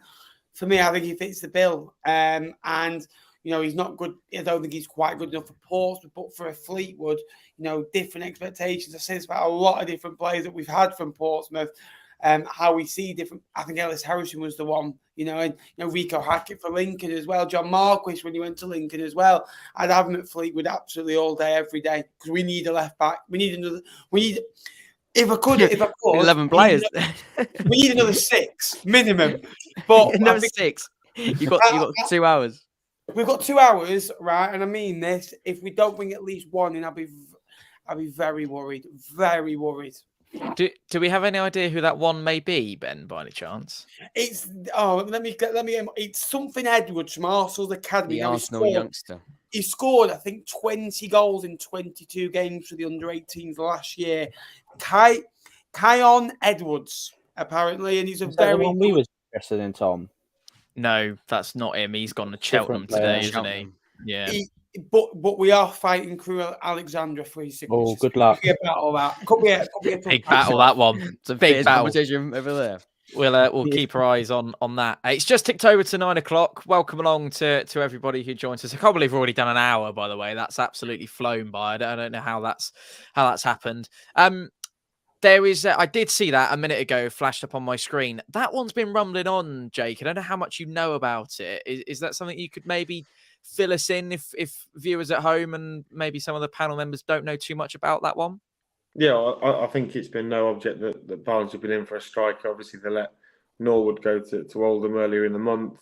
And Al-Mohammadi is a great striker. I think he did pretty well in the Paul Wimbledon side last year in League Two. I think he had one of the best shot to goal conversion rates in the league last year, despite only playing for a side that finished sort of in the bottom half. So definitely a striker that I've spoken to Wimbledon fans about. A guy called Ray. He is a massive fan. He was of Asal that was at Wimbledon as well. If you can remember him, he's gone off to play in Qatar. But he's the next one on the Wimbledon conveyor belt. I know they've had a lad go to Man City this year, the goalkeeper Spikes or whatever his name is. But yeah, no, he's a good centre forward, tall centre forward, knows where the back of the net is. Obviously in the league below, big jump, big price tag to come in for Barnsley, but would be a good signing, I think, if Barnsley could get it over the line. I know it's 2 hours to go to the deadline, but they need a striker, and if they have to pay £1 million for one, then because I know they were interested in Coyote that was at Rotherham and MK Dons as well, so be intrigued to see who they do get in, but I believe they will probably sign a striker. Lovely. Not Ryan Hardy. Potentially not Ryan Hardy. Well, that just about rounds up the Pompey chat for you for now. Well, I'm sure we'll get back into it when Hancock Analysis joins us a little bit later on. One thing we should maybe, I don't know if we touched on it too much, Wardy, but some of the I mean, today made me sit up and go, crikey, Oxford have had a really good window. And I remember messaging you this afternoon about it and going, you know what, all of a sudden this is turning into, I don't know what's the number now? It's got to be double figures, hasn't it? It's 11, yeah. It's 11. So, you know, and that's adding to a side that has started the league season incredibly well, let's not forget. So how excited can you be right now at the Kassam or in and around Oxford at how everything's looking up at the moment? Yeah, I said to you when we were top of the league and we still are, so I shouldn't say that. When we were top of the league for we still are, but for the 3 days after, I was just buzzing we were there. And now my mind has just shifted just to tomorrow. And I'm just thinking about that game and just so scared of the pelts I'm going to get when we're not there. So it's sort of a strange balance of it right now. And I also said to you, I was very, very, I'm going to take the window and absolutely run with it and be extremely pleased with it. I've just seen, by the way, about 20 people have left. Now we've talked about Pompey, so we know where the audience was on that. So goodbye, those Pompey fans. Sorry. Oxford now. There is a club in this league called Oxford. They're top of the table. So yeah, no, but I have been really pleased. I've been really impressed, and we've, like you say, Carl Edwards is a really great addition because he gives us something a little bit different. He replaces the Marcus Brown injury that has been a big blow. Greg Lee is probably the marquee signing when it comes to money that we've spent. He's the biggest one. We apparently spent a comfortable 3-figure sum on Greg Lee for Ipswich. So clearly we're trying to spend a bit of money as well, which is nice. Sum. Is that what I said? 3-figure sum would be like no max, six-figure sum. 6-figure sum. was gonna say. He cost us £100. No. He was, a six-figure sum. I was thinking of the amount of zeros. I thought 3 zeros, 3. It's not, it's 6 figures. 6-figure sum. But again, the window goes all the way back to Ruben Rodriguez. I forgot when we signed him. That was ages ago now. That feels like such a long time ago that we had in that group chat that Ruben had signed. It was the first sign that we made. And then McKechnie came in, John Thornley came in, James Beadle came in, and Jake was really excited about James Beadle when that was announced, and he was really impressed by that. And that feels like donkeys years ago. So, we're really, really pleased with what we've done. We've really added to a squad. Mark Harris. Mark Harris. I mean, there's 11 of them, and I have forgotten some of them. I mean, Sonny Perkins has come in, Stanley Mills has come in. Do you want some help, Wardy? Yeah, can you have some more? Finn Stevens, of course, great play played at the weekend. Max Waltman, I'll let myself off there because he hasn't yet played for Oxford. And I think it's strange. He's one of those players that I don't think is going to get a loan move before the end of the window, but he hasn't yet featured in the squad. He always travels with the team, he trains with the team, but I think he's sort of on the fringes. Really sorry to interrupt you. We have got some pending. We've got some pending Derby County news incoming in the next few moments or so. It's just a single tweet on their Twitter page that says "Time for another edition" with the signing emoji. So, Wigan as well. Whoever that may be. What was that? Sorry, Ben. A signing for Wigan as well. Omar Rekic has joined Wigan Athletic on loan until January. A centre half has gone in there. There we go. So there's more news and League One. Tom, do you remember the Pompey midfielder Rekic put the ball in for Norris? Oh yes, yes. That's the brother of Rekic. Shot on goal. Oh, what a goal! Yeah. David Norris. Sorry, I just thought I'd put one of the best moments of my life. That was hands down. Are we presuming that Derby County signing is going to be Embleton? That would be my guess. Or Will Vaulks. Will Vaulks is one that I put it out there a minute ago, and I've got a lot of people come back and say that isn't as secure as we thought. But again, he was linked earlier in the day. They're trying to bring another midfielder in Sheffield Wednesday, so maybe they're working on it. Apparently, according to their local journal. I think it's Embleton is my guess, but I'm sure we will find out in just a few short moments. Can I then just one more thing? I was going to ask Ben actually. What have you made of Oxford's window, mate? Because we've heard a lot from Wardy about it, but we haven't really heard from you. It's been good. Honestly, really, really impressed. They've gone out, and I remember Wardy saying, in one of our, T-Lock episodes at the start, Liam Manning was asked, where do you need to improve? And he wanted to improve in every single position. I didn't believe him. And he's gone out and somehow got 11 players in, but filled the gaps. He's got a recognised striker in Harris. He's got Ruben Rodriguez, who will add goals, who will add assists. And this is to add to already the Tyler Goodrums who's been, Jack Ward himself as well. Or me. And your Brannigans, he's looked impressive. And these experienced players, obviously, a goalkeeper's come in as well.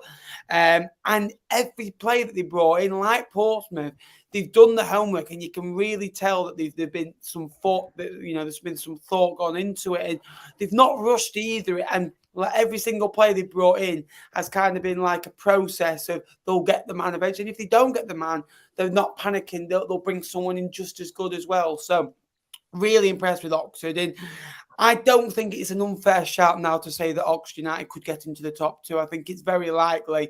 Oh my God. You don't have yourself, do you? You moan at me when I start getting excited and you come with comments like that. No, I'm not being funny with the players that you've signed. The expectations should be to challenge for the playoffs minimum.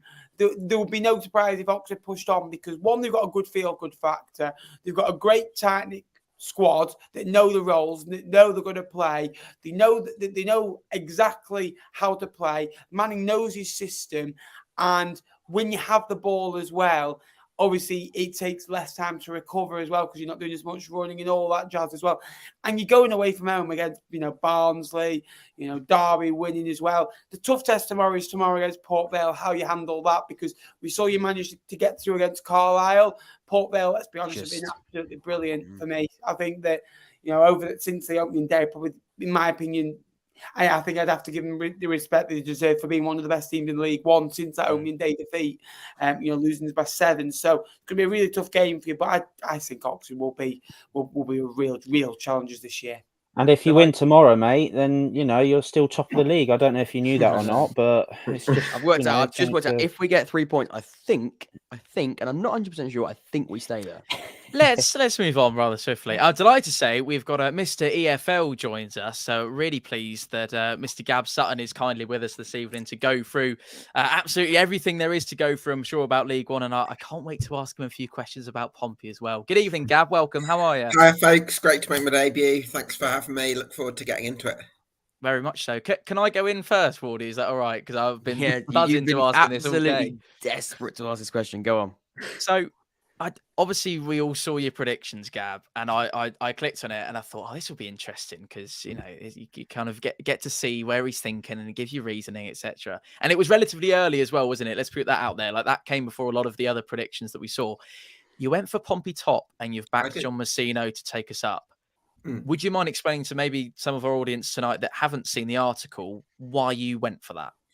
There's a few reasons. I think what I really liked about the recruitment was there's a little bit of creativity about it, a bit of thinking outside the box, a few players with a bit of a point to prove, a couple of Cassini Yengi from Australia I thought was a really exciting signing. And there's a lot of players as well who were really highly rated as teenagers and who were kind of in that early to mid-20s bracket where they hadn't quite fulfilled their full potential for reasons that were maybe, cultural or stylistic or, what injuries, whatever else. And Portsmouth felt like they could kind of nip some of those issues in the bud and get the sort of high potential player that's there. So that was one of the first reasons, and I think that was quite clever. And I suppose what sort of gave me the confidence to back that was Richard Hughes, because in his first full season as sporting director at Forest Green Rovers, they won the League Two title. So, and also I kind of liked John Messino in terms of the way he comes across, and I realised that there's you've got to be careful with that because you don't want to buy in too much to someone who's just an incredibly good people person, a man manager, and coming across in the media, because you've got to have substance behind that. And maybe there's quite a small sample size, I guess, with John Messino. But he did do well considering it was his first job. Basically, he was registered as a player last season, let's not forget, at Oxford. And then I think, as well as some of the younger players that I'm really excited about, I also think there's a core of experience like your Joe Rafferty's and your Marlon Pack. So all things considered, it was a little bit instinct-led, that one. But I just kind of fancied you, yeah. So given the first 5 games, would you say you now have any reservations for where you put us? Or are you in the camp of Pompey fans need to give this time and patience and maybe judge it after 10 games rather than judging it after 5, perhaps? Well, I mean, I think it's been a steady start, hasn't it? Because if I'm not mistaken, there hasn't been a league defeat yet. Nope. Obviously, probably dropped points at Steve. Feels like it. I know, yeah. With your lot, the way you go. No, I think there's been drop points against Cheltenham and Stevenage, and you'd have probably wanted more from those games. But I'm pretty confident things are going to click. Lovely, Jack. I didn't really have a specific question. But there's been a lot of Pompey, so I want to shut up about Pompey for now. Is it because you just read the message? The message is this a Pompey show? Which is a fantastic comment. Technically, it is a Pompey show, but I didn't write that. I'm sure you didn't. No, Tom, go ahead. I haven't got a specific question, but I was just going to say, again, we don't want to do window winners just yet because so much can change. But Gab, who would you really highlight as the window winner? Who would you say has caught your attention? Maybe not just one, but if you could pick your favorite 10, but your favorite, let's say 3, because there's been quite a few clubs that have done a lot of business and some quality business as well. Sure. Yeah. What a great question. I suppose it's easy to say this now. They're second, but I really like some of the loan business Exeter City have done. They got Ryan Trevitt on loan from Brentford. I think that was a great signing, and I think that partnership of him and Tom Carroll in midfield is a great mix of sort of youthful exuberance and experience and nous, and I'm really excited about that. Dion Rankin, they got on loan from Chelsea as well. Jack Aitchison. I think they need a really good window. They've got a lad called Marcus Flitcroft who's head of recruitment there. I think he does a really good job. City fans won't thank me for saying this, but I think he could maybe be one who goes on to better things because his recruitment over the last couple of years has been amazing. So I'd maybe go with Exeter City. Can Interesting. I jump in and remind people who might not have seen Gav's predictions where he went for with Fleetwood, and I'm sure there's going to be a few. Absolutely. Yeah, go on, fill your boots. So for me, I'm it's very interesting. I'm looking forward to having a conversation with Nappers on this. I think So is he by the looks of it. He looks like he's I going know, to cry. He's looking down and then looking up like, come on, man. So for me, I think it's a psychological theory with Fleetwood, because if the situation with Andy Pilley hadn't happened, I'd probably have Fleetwood quite comfortably safe, maybe around 17th, 16th, something like that. But I do put a lot of stock in the impact of losing this sort of father figure, the reason Fleetwood Town have been able to do what they've done over the last 20 odd years. Firstly, the rise up the leagues, was it 5 promotions in 9 years or something along those lines, and then actually achieve consistent League One safety. That was only possible because of Andy Pilley, and I think there's so much gratitude to the club because he's done a lot of good things for the town.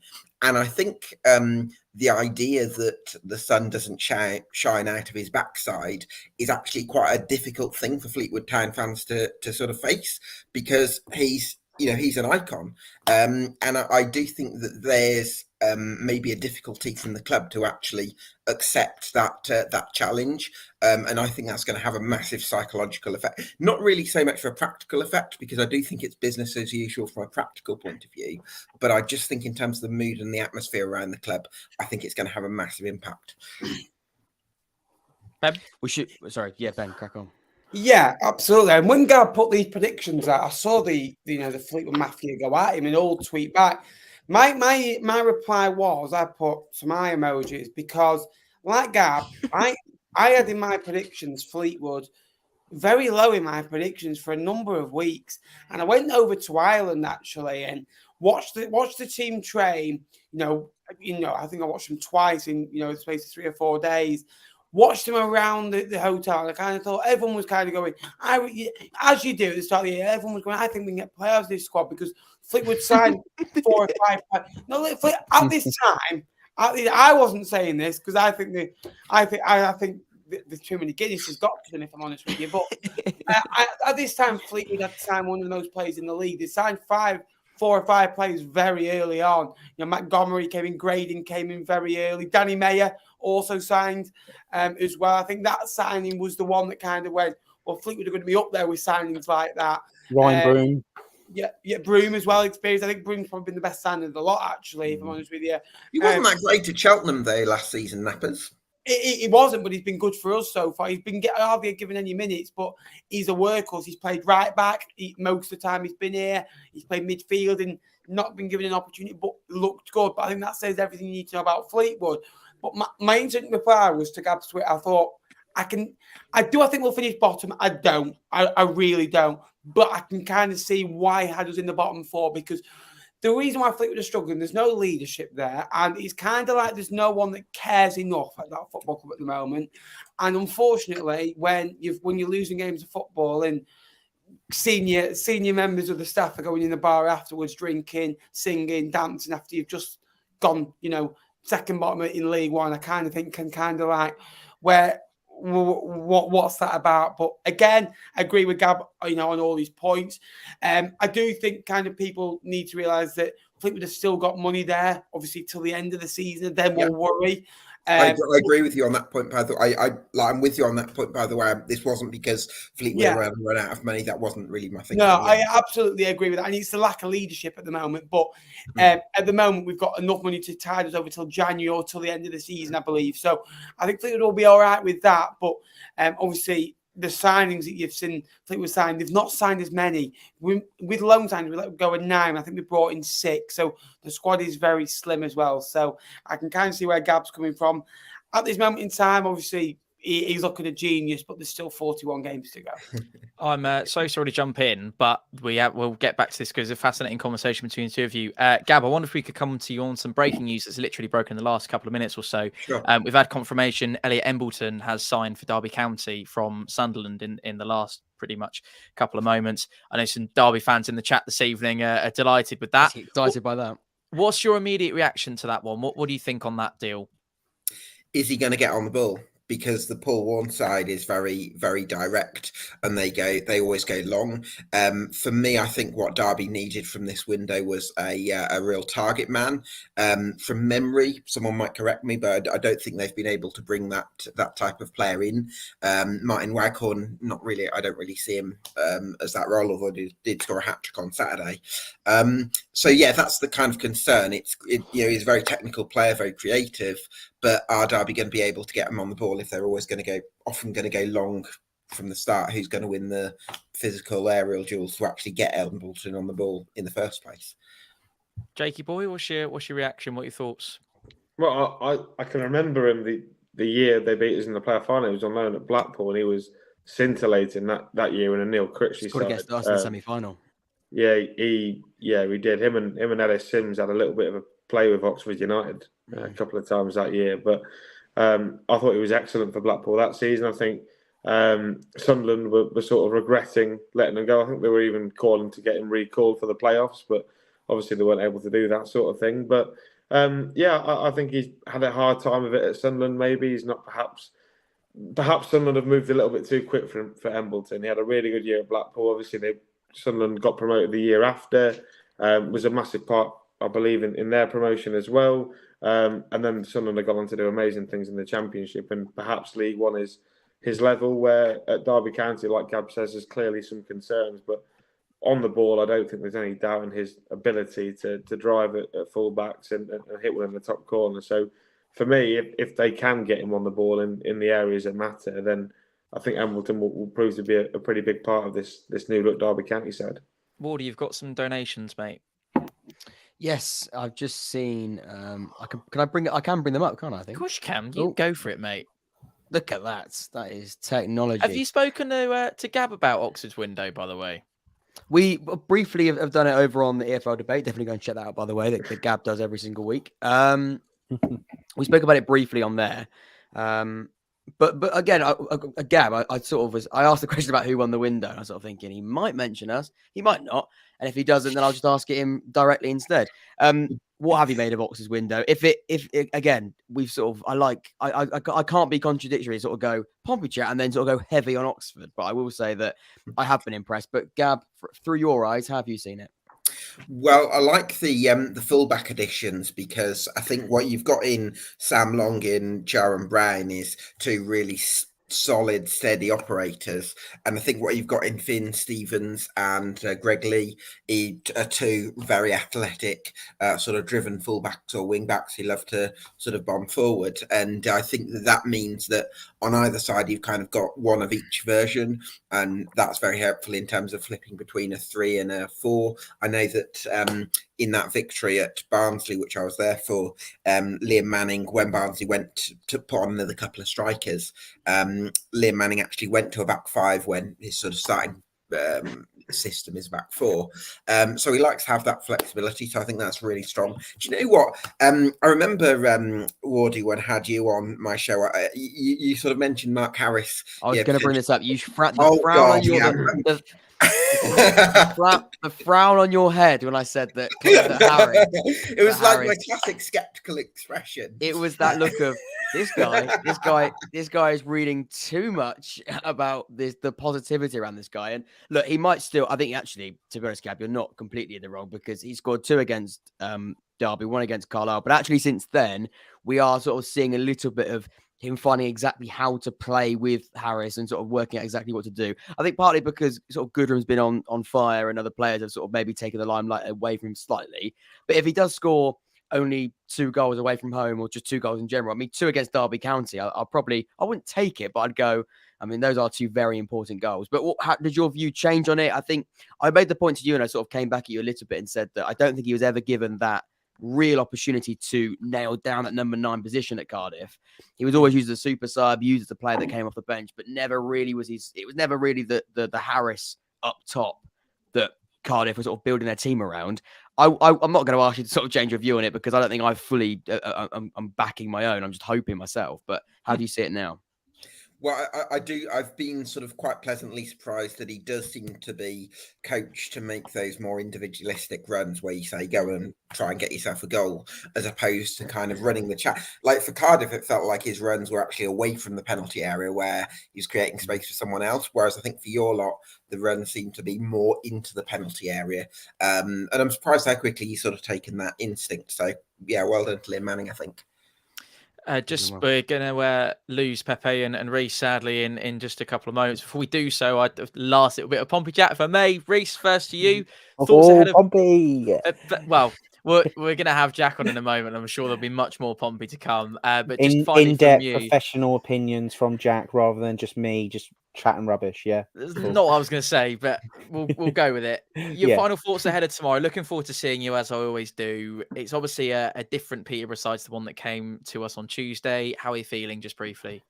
Yeah, it's another really, really big test. So I think Peterborough, Charlton, Bolton, Derby's, all of them teams in our league, they are what we obviously try to match and try to obviously come up against to see where we are in the table come the end of the season. So I'm really looking forward to it. Yes, Tuesday was a different side for both teams. They had a lot more youngsters than we did, to be fair. We had a few first teamers out from the get-go. But all in all, we've got our first 11 starting again tomorrow. So back to league. I'm really confident, actually. I don't think Tino would have too much involvement since signing. I think it'll be the same as Alex Robertson when he came in, not getting straight into the starting 11, but might come off for a few minutes at the end of the game or get the 20-odd minutes. Just excited to get back down to Fratton Park, to see you, to see the others, and hopefully get back on track because I'm fed up of 0-0s. Pepe, how are you feeling about tomorrow, mate? Oh, I don't want to say anything because I seem to be this unlucky curse that follows Pompey this season. So I don't want to say a win because I know if I say that we're going to get hammered. So look, I hope. I just want to see a goal, Tom. Yeah, that's all I want to do. It would be nice, wouldn't it? Yeah, it would be nice.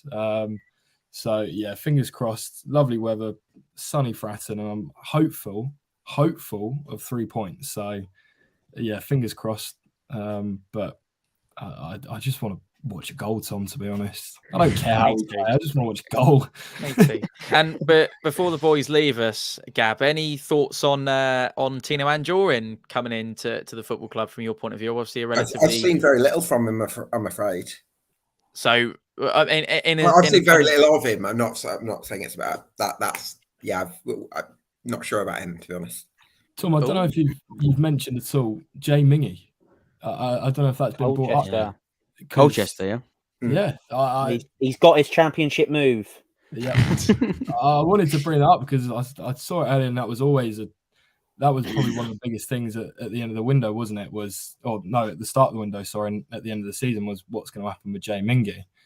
And it's gone on and on and on, and he's been posting photos of him training by himself and all this talk of that championship interest in January has never come to fruition. And now he's gone to a side 22nd in League Two when I don't know if it didn't work out under John Messino. We have no idea, but surely he'd want to fight for a place in a high-flying League One side than go to a League Two, 22nd in League Two. But anyway, who are we to say, Tom? Who are we to say?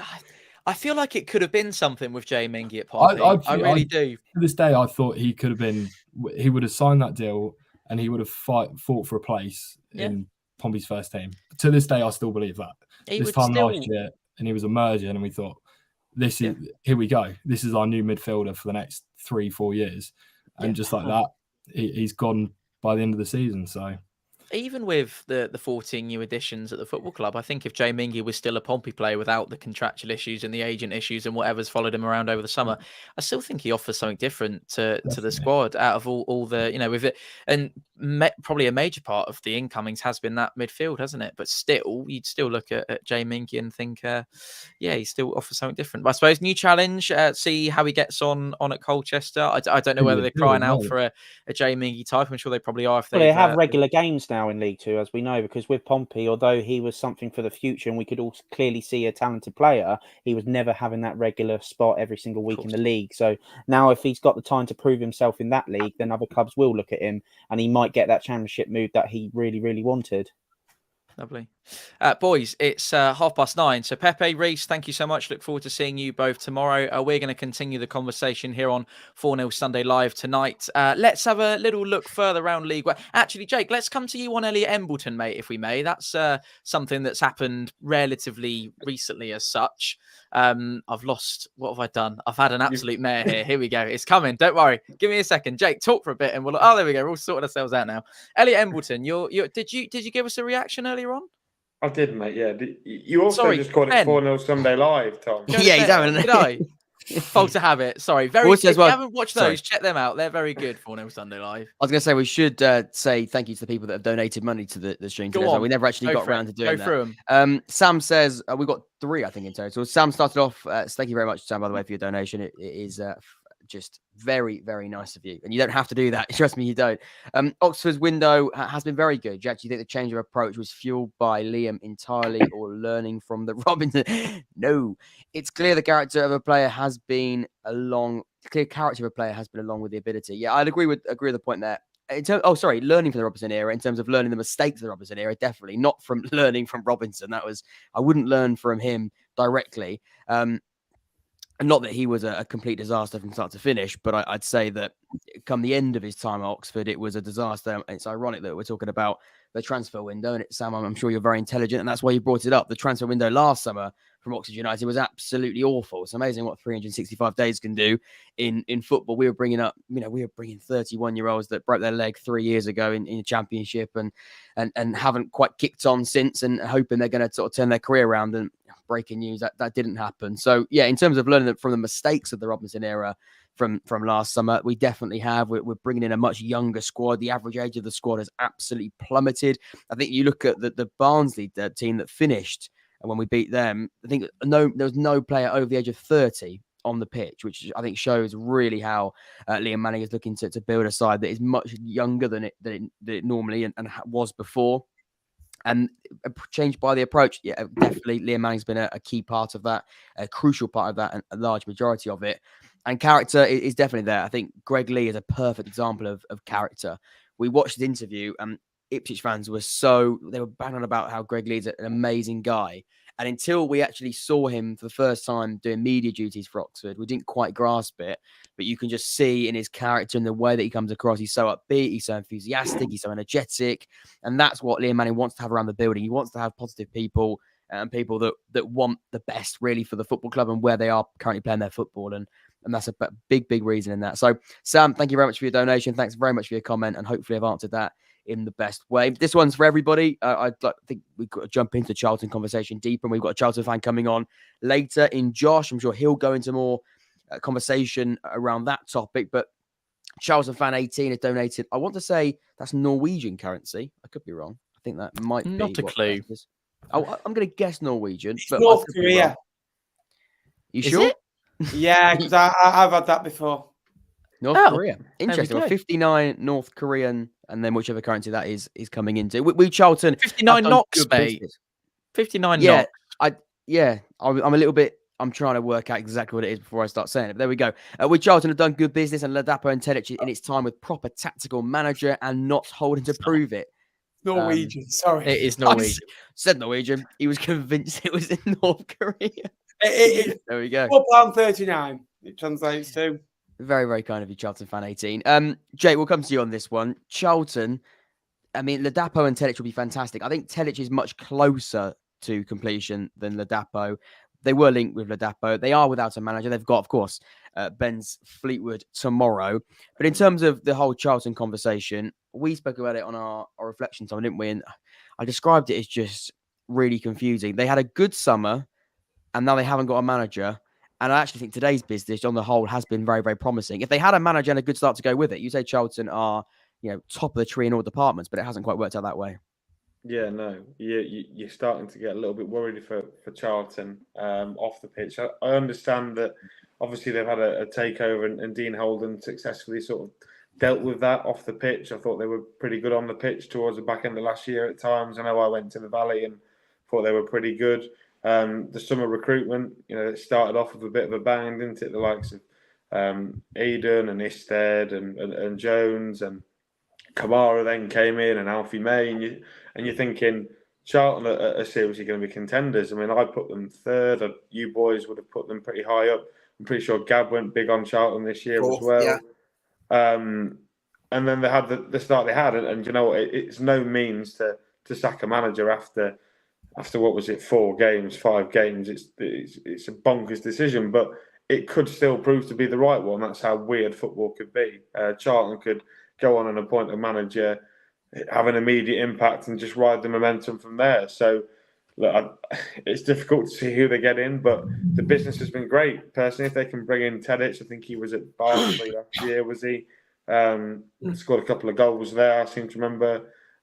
Maybe even It would be a one, good signing, I think, by the way. I think Tedic I have a feeling he scored in the game against Sheffield Wednesday. I might be completely wrong by there. And us, he scored against us as well. And but then, who didn't? Year, Wardy, mate, wasn't very difficult, was it? Did you score against the Sheikh? I'm pretty sure you might have. I did, actually. I put one in from the halfway line with my big fat forehead. But no, yeah. Charlton are one of those.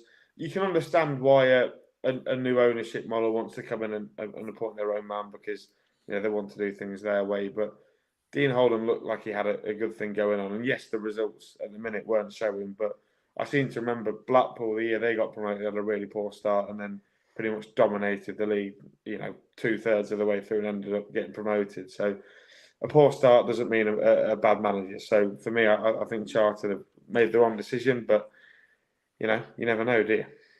Ben, breaking news. Yes, sorry, I'm going to go there as well. Breaking news. Ben's got something on Jonson Clarke-Harris, the conversation that started surrounding his future as a Peterborough player.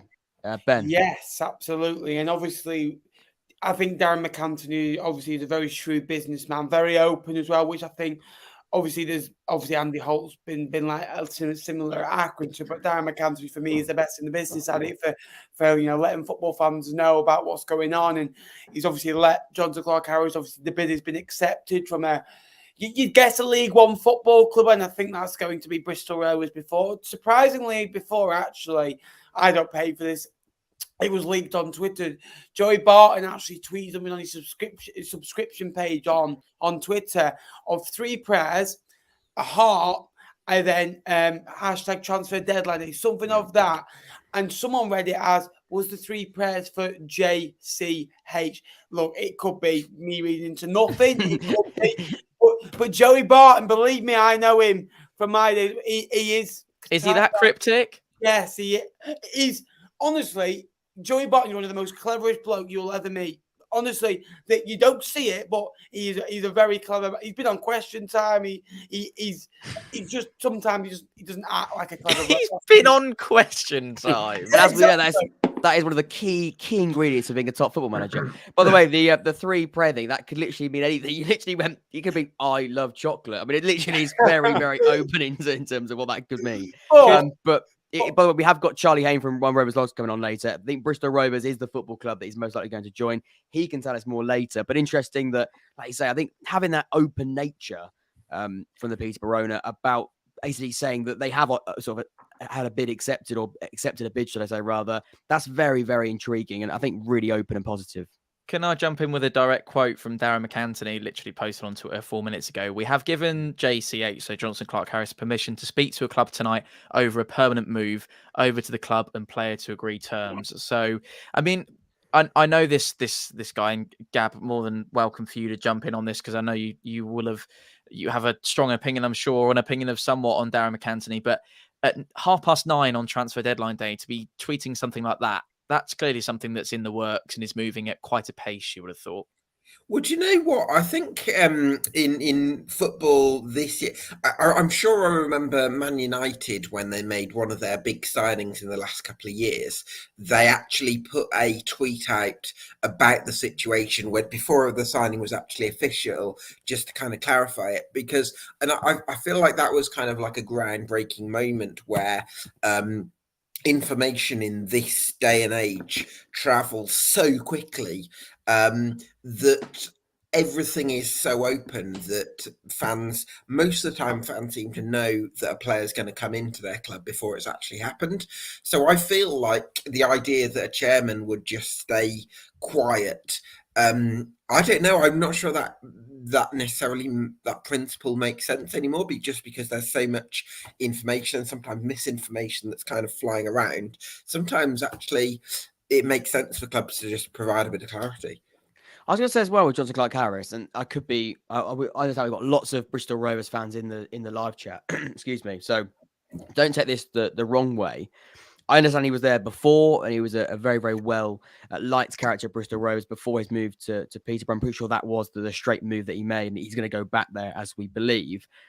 What do we think of it from a player perspective? Nappers, I'll come to you on this. Jonson Clarke-Harris going from a Peterborough side who might not be in the top 6, but you sort of always presume they're going to be in and around it. Bristol Rovers, who again have got the ambition to, but haven't really had a top 6 finish for a while. What do you sort of see it from a player perspective? Because we're speaking about a player that is a proven goal scorer that could have, gone. I still think Derby County would have been a fantastic destination for him, and somewhere like that. He's gone to Bristol Rovers, which is a fantastic move for them. I'm not taking anything away from them, but what do you sort of see it from his eyes, the player side? Well, he's been there before, performed there before. He knows the city. He knows the fans. The fans like him. Bristol Rovers is a good place to play football. And if you're liked there, they let you know. But obviously, if you're hated there, they let you know. So it is like Portsmouth. It really is. Matty Taylor certainly found that out, didn't he? Oh, yeah, exactly. And I really think Jonson Clarke-Harris, I think that you can say that about Bristol Rovers, and I totally agree with you, Jack, but I don't think Bristol Rovers are too far away from being in that top 6, top 8 claim. And I think that all that you need to say to them is, well, we're not, but you're going to be the difference. You're going to be the difference that gets us from a top 12 football club, because I know they're sitting, 17th right now. The table doesn't speak to anything for me until at least 15, 20 matches into the season. That's for me. I'm just trying to deflect that my team are bloody second at bottom from league. And I really think that if he can go and score 20 goals for Bristol Rovers, it could be a huge difference. Now, obviously, going back to Fleetwood were in a similar situation to Bristol Rovers. Then they brought Ched Evans and Paddy Madden in, and they finished in the playoffs. And all of a sudden, then you've got 2 strikers there who will go and score 15, 20 goals each in League One. So, they've got goal scorers around them. Collins, McCormack, I really like Sinclair.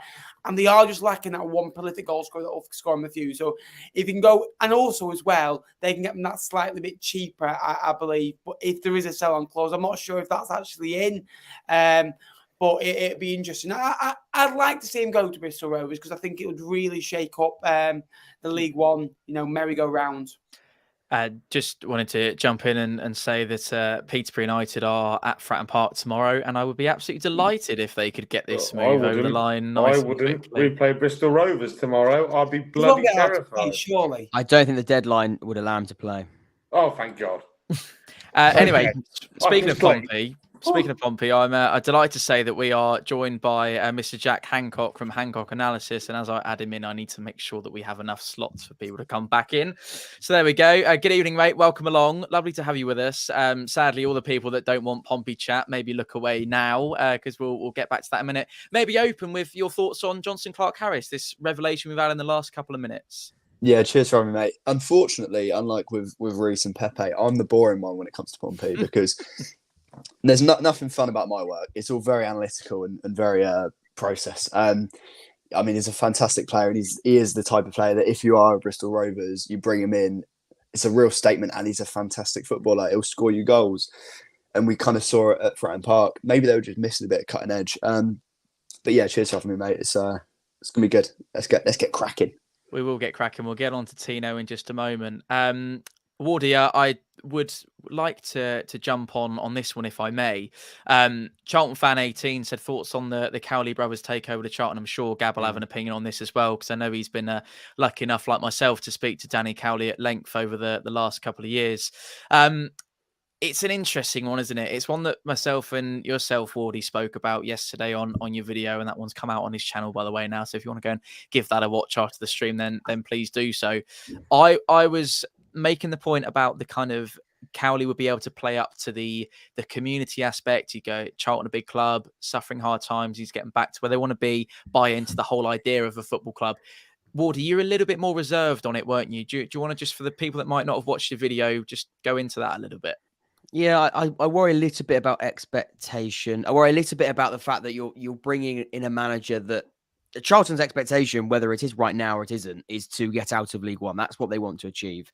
Now, has Danny Cowley got the CV to suggest he can take a club out of League One? He hasn't. I mean, in his last job, he can do promotion, and we'll speak to Jake about it. He's a fantastic figure at Lincoln City and will be a hero there for probably forever. But in terms of League One and in terms of his last job with that expectation behind him, he failed. And it's a horrible word and it's not a nice word. I could have probably put it better, but it didn't work out.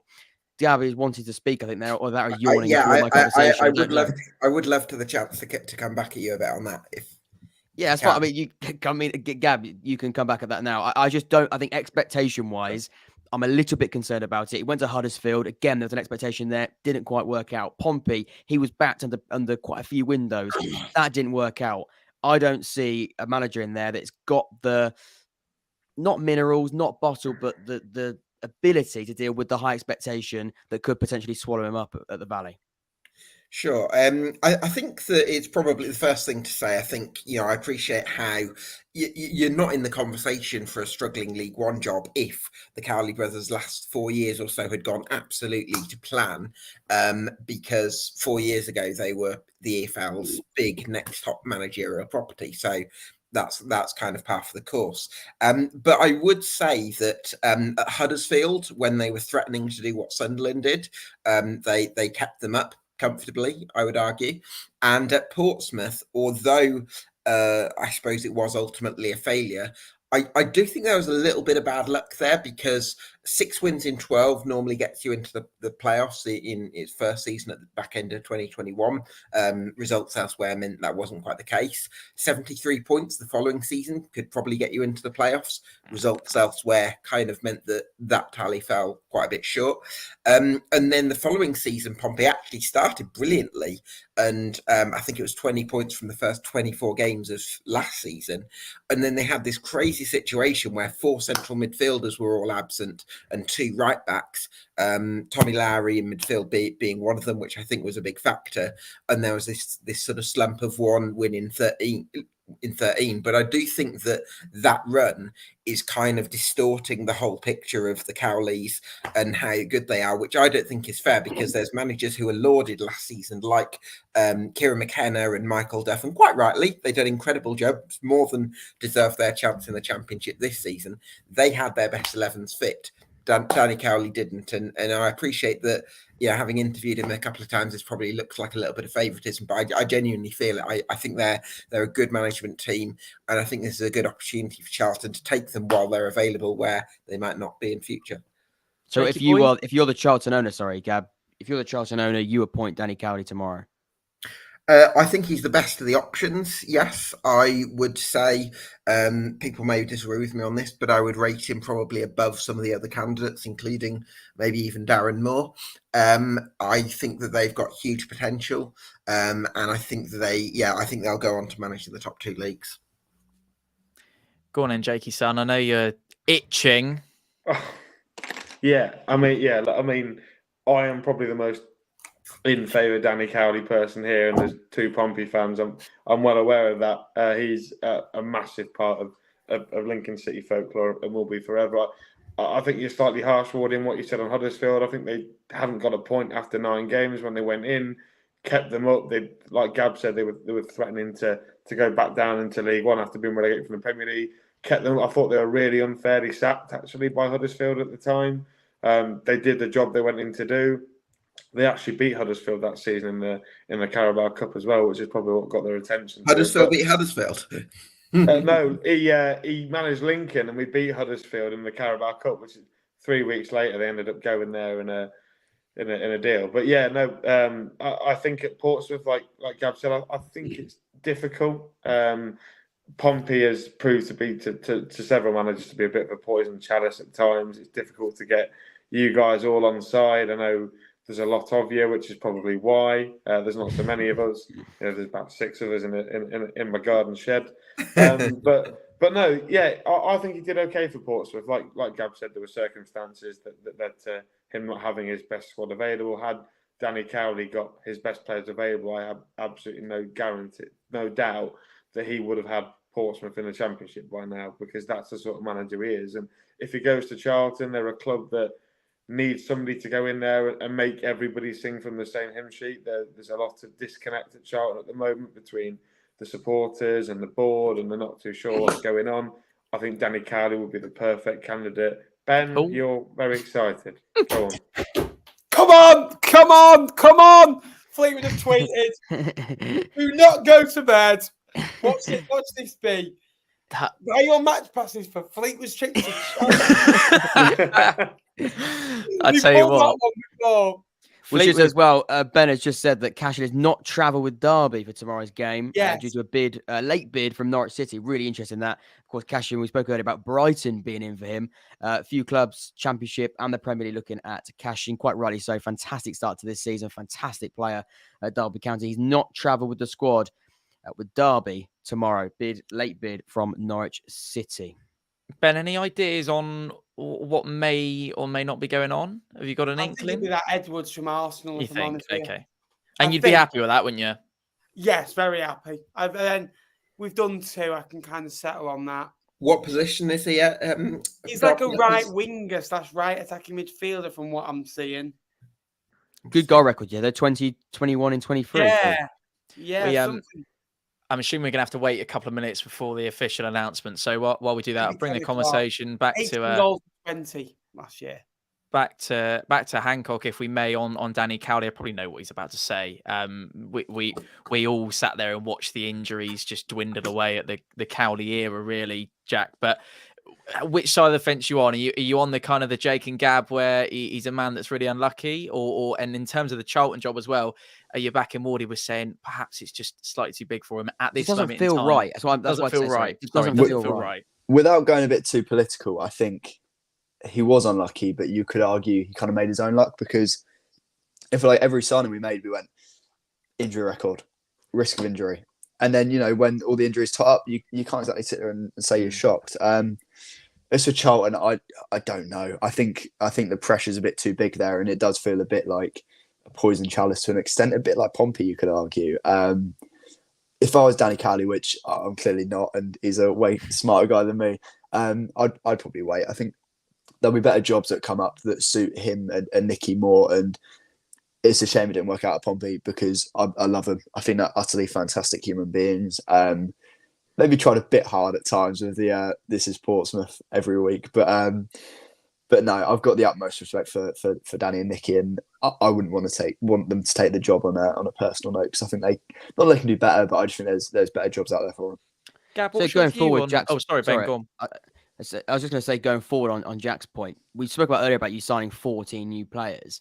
If Danny Cowley got this squad to a position where you feel he was unlucky, and again, this could be, and there's lots of factors for it. It's a new manager; he wants his own players, but you signed 14 new players. I mean, if this squad under Danny Cowley was so good and so ready and so unlucky, why did you bring in an entire new football club? That's what I'd say. I understand John Messina, as a new manager, wants to play in different ways, but if you want, there's some key players that are under Danny Cowley that aren't there anymore, or if they are, they're certainly down the pecking order. So I come back to Tom and no, well, I suppose that is there not a suitability aspect there where that's what I'd say. New manager's important. A new manager's important, and having a different style. But go on, Gab. No, that's pretty much the point that I was going to make, that John Mourinho, I think, wants to build up. I know Jack's done some great graphics on this. Was it, I want to say like a 3-2-5, or where the holding midfielder drops in and there's been quite a few. Just on that, actually, on the suitability thing, this is a really good squad. There's a few bits missing, but, everyone wants one more player, right? This is a really good squad. I don't think it suits Danny Cowley at all. This squad would not want to play the type of football that Danny Cowley would want to play. So would he do better with this squad? I'd say probably not. But yeah, especially with John Mourinho as well, it's not that it's less. Well, yeah, it is less direct than Danny Cowley. Sure. And there's more patient build up, which at times is hard to watch. Even though I love that kind of football, it is tough to watch at times. Whereas Danny Cowley's was a lot more transitional and back to front quickly. But yeah, there's so many factors. What do you think's missing then, Jack, for Pompey to just to make that style of football work? Because you've drawn a couple of blanks this season, haven't you? Kyle Edwards. he's gone to Oxford annoyingly, and I've made a few jokes about it, but Kyle Edwards or someone in that mould, because we're not that we're one-dimensional, but we're just missing that bit of dynamism and that directness up the left, which is slightly holding us back, especially from. Can Cassini Yengi provide that because he's an inside forward? He can turn off the left. Possibly, I'm not sure it's quite there with Cassini in terms of that type of profile, but yeah, someone who's just really. But if Pompey, I doubt they will sign anyone today, but if they pluck someone from non-league who's like really raw, really just fearless, that'd be fine. But I think especially from goal kicks where your wingers are Anthony Scully and I don't know, let's say Gavin White, they're not the best 1v1. So when you do choose to go direct up to them, you can't really get much out of them because it's just not their game. And that's a bit of a shame. That surprises me about Gavin White because I remember watching. I don't know what Jack thinks, but I remember watching from Oxford. He was quite quick and quite direct. I don't know what's happened there. I think maybe his time he lost a lot of confidence at Cardiff. I think confidence was a massive issue. He lost a lot of confidence at Cardiff because when we had him the first time, he was as fearless, raw, just come from Ireland. He was just absolutely everywhere in terms of goal involvement. He was great with output. We then sold him to Cardiff, and then they went through lots of different managers. I think Warnock signed him. And then lots of different managers fell out of favour. Went out on loan to Hull, I believe, in League One. They won the league. Didn't really get a good go there. Didn't really get going. He joined in January. It's difficult to join a team that end up winning the league in January, isn't it? Getting into that squad. And then, of course, came back to us on loan. Really, really good. He got good assist numbers. But I remember his output being really, really bad. And he had lost that bit of that raw nature, that ability just to take somebody on and be. I'm surprised Pompey never went for Kyle Edwards and also Stanley Mills, who we signed from Everton on loan as well. I'm really surprised. Stanley Mills on loan from Everton is someone who plays on the left-hand side, can play on the right, but play on the left. He in terms of direct, taking someone on, I think Gab mentioned it. I think he tweeted it about this goal against Barnsley. He just ran from the halfway line, just so direct, so forward-thinking. And that is, I think, what Pompey needs. Somebody who doesn't just want to get hold of it and try and maybe play inside or try and invert in that way. Someone who just gets hold of the ball. It sounds really, really... It's not my best analytical piece, I'll be honest. But get hold of the ball and just absolutely dart down the touchline. That's what you need. And then that'll help Colby Bishop. You get the ball in the box. Sometimes it doesn't need to be too analytical, though. Sometimes it can just be as simple as we're missing someone who's fearless and can just take the ball and just go at people. Those two are the ones. I'm surprised you didn't do that. Yeah. I mean, you took one of my favourite managers. You've taken some of my favourite signings. You know, just leave me with something. Is that we get too much to promoted? ask? You know, that's just Yeah. I tell you what, can I ask? yeah, you're seventh. We go up. It's tough, isn't it? Really unbeaten, but seventh. Yeah, invincible. A bigger question though, because we talk about sort of non-league. Do you get someone from non-league? Do you think that that sort of raw directness is now more common from the non-league or lower league scene than maybe it is higher up, where players want to be a bit intricate because that style of football is fashionable higher up? Oh, definitely. I work with quite a few academy lads, and they're fantastic, but it's a lot more. Not choreographed, but you kind of get my train of thought where. You know, if you get a lad that was poached at Sunday League level and then he went to, you know, like an AFC filed, I don't know, and then, you know, dance around there, you're not going to have the footballing education that allows you to, apart from, you know, a rare few like Taylor O'Kane at Fylde, for example, most will be quite raw, quite physical, quite fearless, because that's the nature of the game down there. You've got there's no point, you know, doing these nice tippy tappy football at National League level if you just get battered by a midfielder immediately. Whereas, you know, there's quite a lot of talent down there that is, you know, raw, fearless and really direct. Yeah, you sometimes get these players from like the 8th or 9th tier who are just like super quick, like quicker than. And I remember Cheltenham got it was Alex and I they got from the non-league scene, and he was just super rapid. And is you know, sometimes you can find these players from funny parts of the league system. Yeah, I think maybe that is Tom. Tom disappeared there. I think he has. Can you still hear me? Is that important? Am I the one that's gone, or am I still here? I can still hear you. That's all right then. I was going to ask to Nappers. Have we got an update on Fleetwood? Is that a done deal? Could be announced. There'll be a load. Okay, sorry, 1 minute. There'll be a load of transfers announced at 10 o'clock, like there has been 7. So it's normally on the hour or at past the hour, isn't it? So this is my life now for the next 30 seconds or so. Just scroll through and refresh that. Well, I can tell you, we're not too far away from 10 o'clock. And if we do have a large, I want to find out more about Cashin. That's a story that's coming. Of course, remember as well, stay tuned. Jonson Clarke-Harris, that club has not been confirmed yet. He's not signed for a football club. Busy. Where is Jonson Clarke-Harris? Should Derby keep him or should they cash in? Hey! That is good. That is good. Either Jack, go to Hancock. That is the bit they'll use in the Football Content Awards when you're up there for your nomination. They'll put that on the screen. Or they cash in for cash. I'm here all weekend. Enjoy the Vale. He's here all weekend. Jack, I hope you don't mind if I kind of steal the show a little bit on this one. I'm aware. Would you believe it? We've got to the point on StreamYard where people can't join because there's 10 people in the studio and therefore whatever. So bear with us. We'll get to our hour of League One, which we want to get to. Maybe might have spoiled it a little bit a moment ago, but I was desperate to get on to this man. And I think Jake's got to go, by the way. Jake. Yes, Jake's going to make it easier with trying to get people in. Is Jake leaving us? I'll go. It's fine. We're not going to sign anyone, so I'm not worth any bacon. But we want you to stay, mate. We want you all night. I'm shattered. I've been doing enrollment. He can't stay. He's off. He's had enough. He can no longer stay. So we'll say goodbye to Jake. Thank you. Bye, Jake. Thank you, Jake. Too much bumpy chat. Cheers, boys. See you on T-Lot. Yes, come and join us for that every Monday morning. Jack, your thoughts on the man himself, the one that we knew was coming for about 3 or 4 weeks, but has finally happened. There's too many Jacks here. Yeah, by too many, clear this up. Yeah, right. So I'll go confused. for Wardy with Jack Ward, and then Thanks, Jack with cheers. you. That makes sense, doesn't it? that makes things way easier. Makes things way easier. Hancock, thoughts on Anjuran?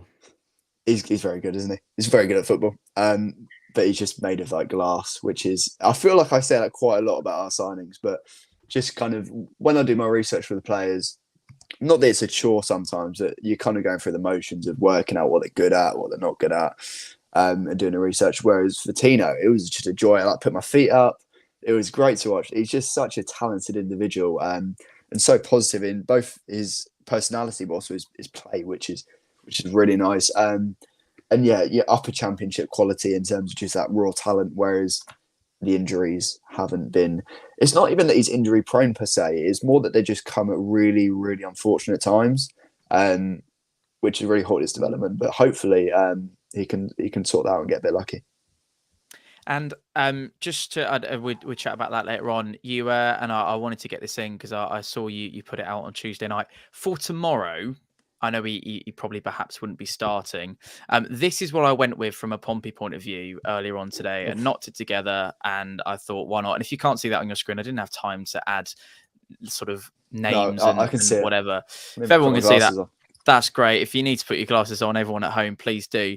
That was mine. As a starting 11 with your options to come on, this is yours. And that might have changed by now. Do you want to just talk us through it? I'd probably switch Abu and Lane, but we're really picking hairs there. Either way. That's not saying, I'll tell you what, Abu Kamara at Stevenage sort of tore Dan Butler a new one a couple of times in that first half, didn't he? So the thing with Abu is that he's got all the tools to be a fantastic 1v1 dribbler, but he's just not quite got the confidence. And if you can just get him a few games in succession where he's like with Dan Butler, he just absolutely rips him a new one, you've then got a really dangerous player. Unfortunately, he can't really hit the target at all, but I mean, I'm sure that an inside forward. Do you think, Jack? I mean, by trade in academy football, he played as a number 9, but he's not that in EFL at the moment. He's more of a. I like him on the right and as a second striker, but kind of for needs must at the moment, I'd have him off the left because the issue with not an issue per se, but with Scully and Ogilvie, they both want to kind of operate in the same areas when they play together. And that doesn't really work because you got Scully picking up in the wrong positions, and then he can't progress the ball. Well, Scully, sorry to interrupt, but Scully likes to drive infield, doesn't he? And I feel like Ogilvie, he's not really an over. I mean, he can sort of link up a little bit, but he's not necessarily going to fly beyond Scully, is it? So. If with Scully, it feels like whenever he's picked the ball up, he can't really affect the game. Because it's quite, from what I can remember anyway. Obviously, I'd have to go back through the footage, but it's quite wide at times, and he's not really got this touch of pace or I don't know. It's just not quite there. I would have whereas- thought Scully would like to cut inside a lot. Yeah, well, That was- the thing is, right, with Scully, I'd like him to be picking the balls up right in the half space, because then he only needs to take a touch or two, and then he can either play a pass or a shot. Whereas he's picking up areas where he's going to have to take 6, 7, 8 touches, drive inside, and then get a shot off. And by that time, teams that sit so low and so deep in Fratton Park is swamped immediately. Whereas if you can get it with Abu, he'll just go 1v1, especially because you've not got Ogilvy in the overlap that much. Just someone that's like fearless, and maybe he's not that right now, but just somebody who has got the tools to go 1v1. But yeah.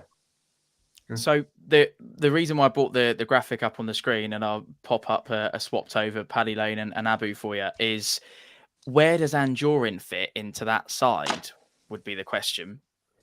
In that specific structure, I'd probably, against certain teams, I'd take Morel out and play Robson deeper, because he can do it from what I've seen with his time at City, and then have Andrew as the 10. But I think if you want the perfect lineup per se, it's more of a 5-2-2-1, a bit like Ipswich played last year, and then you've got Andrew and Robertson as a double 10s almost.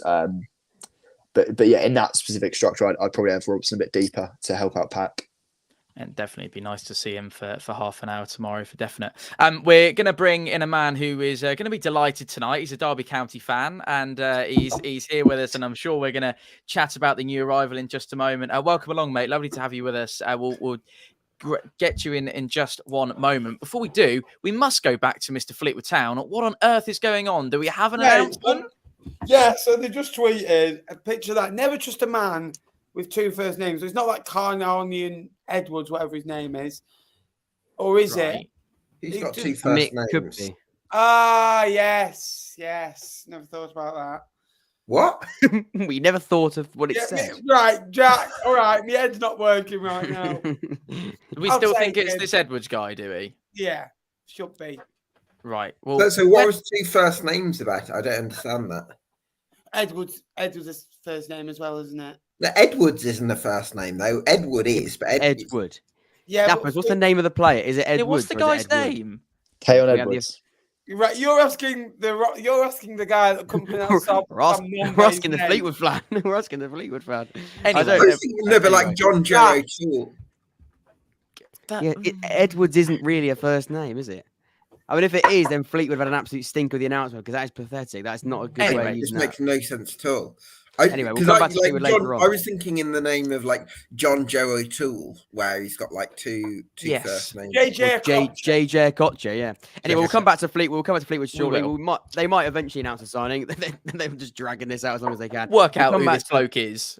Yeah, we'll come to the Derby County supporter here, which we're very, very happy to have on. Welcome, And Adam. Nice to see you, mate. How Thanks are for you? getting me on. I'm good, mate. Very late on in the evening. Hopefully, Cashin it is. doesn't leave. Yes, So, we'll come. In fact, let's start with Go Cashin, on. because you mentioned that now. What is the hearing from your end? We've heard that Norwich City, it could be anyone really. Norwich City are the latest club that have put a bid in. Apparently, is it true? I trust Nappers, but I want to hear it from a Derby fan himself. Is he travelling with the squad or not tomorrow? Well, from rumours, you can't confirm one of the rumours from the pitch circulating. He didn't travel today. Okay. From pictures circulating, but Paul Warne said midweek everybody would be travelling unless something late happened. Obviously, Norwich have lost one of their players at the back. Apparently, Norwich aren't going for Cashin so late on in the deal. But Brighton put 4 million on the table, and that was somewhat accepted, apparently, according to John Percy, who's a pretty trusted source. Tonight, or over the coming weeks, because I know Brighton have been well in for him. But because it's so late on, apparently it's fallen apart. So Cashin won't be going to Brighton as of yet. Apparently they might come back in January, and obviously his contract ends in summer. So he could still not travel. He could still not travel and also not sign as well for another club. Yeah, so that is a possibility. Sorry, Tom. Sorry to keep coming away from Adam and back to Adam, but Nappers has just made a non-verbal gesture on the screen. But I wanted to. What are they doing to me? So basically, for anyone in the know, on our bus that goes to away game, obviously the one coach compared to we're Portsmouth, we take 4,000 away. I thought it was a minibus actually. Oh yeah. There's 40 of us going tomorrow, so that should be good. So you have to do a bit of initiation when you get on that certain bus, and they've done it. And someone's obviously spelt signing as singing, You don't want to hear that. We've already done our initiation. We might have a signing, though. Just announce it, for God's sake. Dude, We still have not had an announcement from the. So, in all of that, Fleetwood have still not named the player they've signed. And we still don't know who he is. So this is great. Adam, let's go back to you, mate. Your reaction to Elliott Embleton's arrival on loan this season. What are your thoughts? I mean, pretty out of the blue, to be honest. It wasn't until this morning that we were linked with him. Seems a decent player, 2-footed, standard League One player, really, who's going to put in a good shift for us, hopefully. Looking forward to it. Just wanted to kind of link in, if you don't mind. I kind of made the point earlier that I'm a little bit worried. I think he's a good midfielder, very creative, but is he going to get on the ball? Because Paul Warne's side seem to like to play direct, and I'm not sure you've necessarily got that physical presence up top. How have you sort of set up, I guess, is my question. Are you confident you're going to get him on the ball? I think so. I mean, against Peterborough, Paul Warne changed it to 4 at the back after we went 1-0 down to a 4-2-3-1. Obviously, he completely changed the game, put 4 away before half-time. I think he may come in one of them 2 holding midfield positions, if you almost see. Obviously, Max Bird played further forward. Well, he's out injured now, but he was trying to play further forward. I think he could come on the ball. In terms of playing up top, obviously James Collins isn't really going to get near that squad at the moment with the form the players are in. So we can't win a header, can he, Collins? Well, I'm not sure he can get a shot on target at the moment, unfortunately. He's just not in that sort of form. And with Martin Waghorn, I mean, what a player. With him, like just in behind the Connor Washington, I can't really see James Collins. I'm really surprised you've not gone for Michael Smith from Sheffield Wednesday, because I would have thought that would have made loads of sense. I think he was touted a week ago about coming in to Derby, but then obviously rumours being rumours, probably nothing to it. But at the moment, I think our strike force is pretty solid at the moment. Obviously, we heard the Jonson Clarke-Harris rumours, but as they were said yesterday, rumours to Derby. Who in your attacking options, though, Adam, are going to win an aerial duel? Because that's the issue that I have with this Derby squad. I don't think Waggy's going to do it. Great finisher, though he.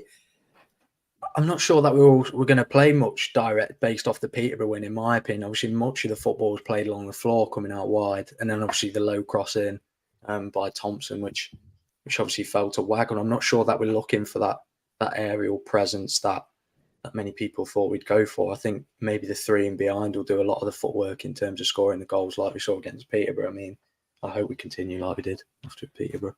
Sorry to jump in, gentlemen. Jack, we've got another donation.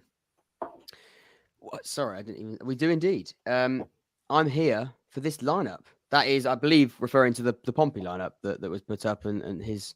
Is that right? I think it might be lineup in general is in the panel. Oh, right. This is a different lineup. We've got lineups everywhere. Shout out to HC. He's a fantastic follower on Twitter, by the way, and an even better person. I do see him. Great guy. Yeah, I do see him, and we've sort of got a real. I'm not going to call it a cult because that might be too far, but it's definitely a group of analysts that have been doing fantastic stuff over the summer. It's a bit like a cult. It was like a cult, but he's doing a fantastic job along with Hancock Analysis, and definitely going to give them both a follow. I said lineup. I mean, there's lineups everywhere. We've got Pompey lineups, we've got Derby lineups, and now we've got a fantastic lineup with a gentleman on the screen right now. I would sort of say, so to clarify, have Derby done their striker business completely now? And are you disappointed, Adam, that there isn't another one? I think the only way Derby were going to bring in another striker was if James Collins left. And the only link for any club with James Collins was Shrewsbury. And that was quite a while ago now. So I think that put off any other striker options. Obviously, we would link with Jonson Clarke-Harris as well as seemingly everyone in this division was for a long time. But obviously, that was dispelled yesterday and Derby on in the race for him. And to be honest, I'm pretty happy with the strikers that we've got. Obviously, John Jules is coming from Arsenal. But it's just about finding the right formation with the players we've got. I'll jump in if you don't mind. Just go through a couple more of the comments as well. Certain Napper's mum is still here, saying the live stream's going great. Keep up the hard work. Very much appreciate it. MK22D said Andrew in a hat trick tomorrow. Might be wishful thinking, but I would absolutely love to see nothing more. HC was referring to the panel, so it's very comment. Absolutely no need to do the donation. And I think by the sounds of it, HC might be one to have on the Jack Ward Football podcast or Fauna written all over it in the future. So very much looking forward to that. Welcome to the rest of you. Thank you for being with us. I've just seen I love this man with all my heart. I remember watching his videos years ago. He'd go, all right, treacles, when Barnet were playing Pompey. Sorry, he swore then. Brilliant fun. So thank you so much for being with us, Loudmouth. Great to see you, mate. And yeah, great to have you in the chat. Do we have an update, Ben, please? Because it's now called. No, I've not. I've been watching the Fleetwood account as well. There's This nothing. is great. What's this is going the drama. on? This is Ryan Hardy 2.0. It This is another one. I'm sorry, it's an outgoing. Yeah. Can you imagine? You've got to remember, it's the cough Jack before. The little Marriot's cough. off to Oxford. Jack Marriot's Can you gone. imagine? Although we haven't actually had confirmation yet that I think Andy Moon did sort of confirm with Pompey, but I guess we are still. It's I mean, Fletcher first name. It could be Stephen Fletcher. Yeah. Not an obvious. Not to the point that you'd make a whole content about it. No, we've signed What? Xavier Simons. What? No, you haven't. No, you haven't. Have you? Well, who? From Hull. What? I thought. To be honest, that sounds like someone that went to PSG. Am I making that up as well? It sounded like someone that went. No word of a lie. I saw that article before when I was scrolling, and the post got deleted about 9 o'clock. So yeah, That should have A been loan deal. It's a loan deal, and it's come out of the blue. Would you say? Simons becomes our latest recruit. Gab, anything on him? Yeah, I seem to remember chatting to. He featured for the whole first team. I'm pretty sure. I've chatted to Anne Northgraves about him, and he seems to be quite highly rated there. So I think that could be quite an exciting addition, and with Kabongo Tishimanga as well. Hopefully he can find some goal, because at Peterborough he's behind Jonson Clarke-Harris all the time, wasn't he? And only coming off the bench and things like that. So hopefully with your lot, Nappers, he can become that regular starter. Yeah, absolutely. Napper's thoughts on that? Napper general thoughts on that? It's different. Obviously, that we've had players from Hull before. Obviously, Dan Batty was one. Obviously, he's gone to York now. Did well for us for a bit as well. So yeah, I'm all for it. We needed another midfielder in through the door. I said that. So yes, I just wonder if Fleetwood will put you can go to bed now, because I wish he'd not leave it as late, especially when you got a 5 o'clock alarm tomorrow and you're kind of thinking, just get it done nice and early, lads. But no, that's not in Fleetwood style. So Edwards is off. Is that? Can we I don't know. It might be it might be not. If you get Edwards in as well, you sort of go for a deadline day. You said so. We should break the 4-4 a little bit. We have a group chat for T-Lop, and you said before that. Well, it looked as though we asked you about players coming in, and you sort of said there was no links at the start of the day. You could end up the window with 3 players, which I think is, to be fair, you've had a catastrophic start to the season, but in the end, it could be a pretty good window. Yeah, Hull fans are saying here, why have we let him go? I can't understand that. There's another comment here saying like it's a class signing for League One level, but I sometimes don't buy into all that, because I've seen that about certain players that we signed, and they've been not very good, and some players, unlucky, why have you got him, and they've been good. So different players are good at different clubs. So it's going to be interesting to see if we do sign any more.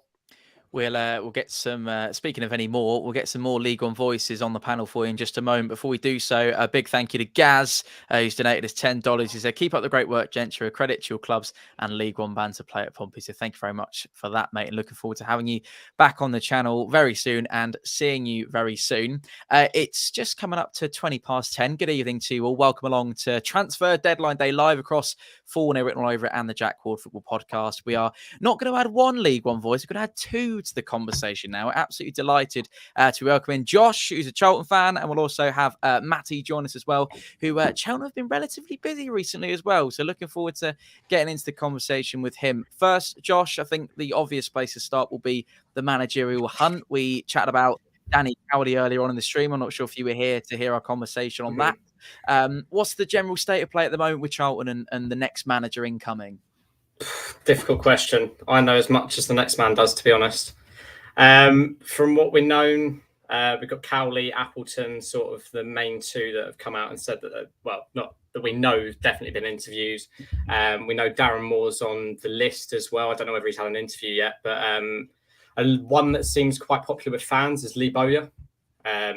Obviously, I'm not that keen on him coming back. I think that's one that you leave in the past. He had his time with us. It's the same with Chris Powell as well. I think we shouldn't be taking a step backwards to go forwards. I quite like the look of Appleton personally, but we're just going to have to wait and see. It seems like this is every 6 months we've got a new manager. So at this point, I really don't mind who comes in as long as they get results. I mean, just to jump in there, I mean, I agree with you that I can see why you'd say let's leave Chris Powell and Lee Bowyer in the past. But I do think it's kind of worth acknowledging that, like, what Chris Powell and Lee Bowyer both had in times of massive adversity and question marks over the ownership of the club is that ability to just kind of bring the club together. And those have been the only times you've kind of had any sort of success. And for me, I would kind of look at that from a Charlton point of view and say, we've still got a little bit of ambiguity or uncertainty over the ownership at the moment. We're not, even though SE7 partners have local sort of connections, they've been a little bit quiet, so we're not 100% sure how good they're going to be. You want someone who can kind of bring the club together, someone who's got good people skills, who handles the media and treats fans well. I would think that's probably the lesson from the Chris Powell and the Lee Bowyer eras. Yeah, definitely. I think Bowyer would be good in a way, but the issue with bringing these managers back is if it fails, then those memories are gone. And I think that's one thing that a lot of fans feel the same way. It's like with every single summer transfer window, we seem to want Lyle Taylor back, and the way that he left us, I don't understand that either. So I think we forget how poorly we ended with Bowyer. Powell should have never been sacked, really. So, you know, you weigh them up.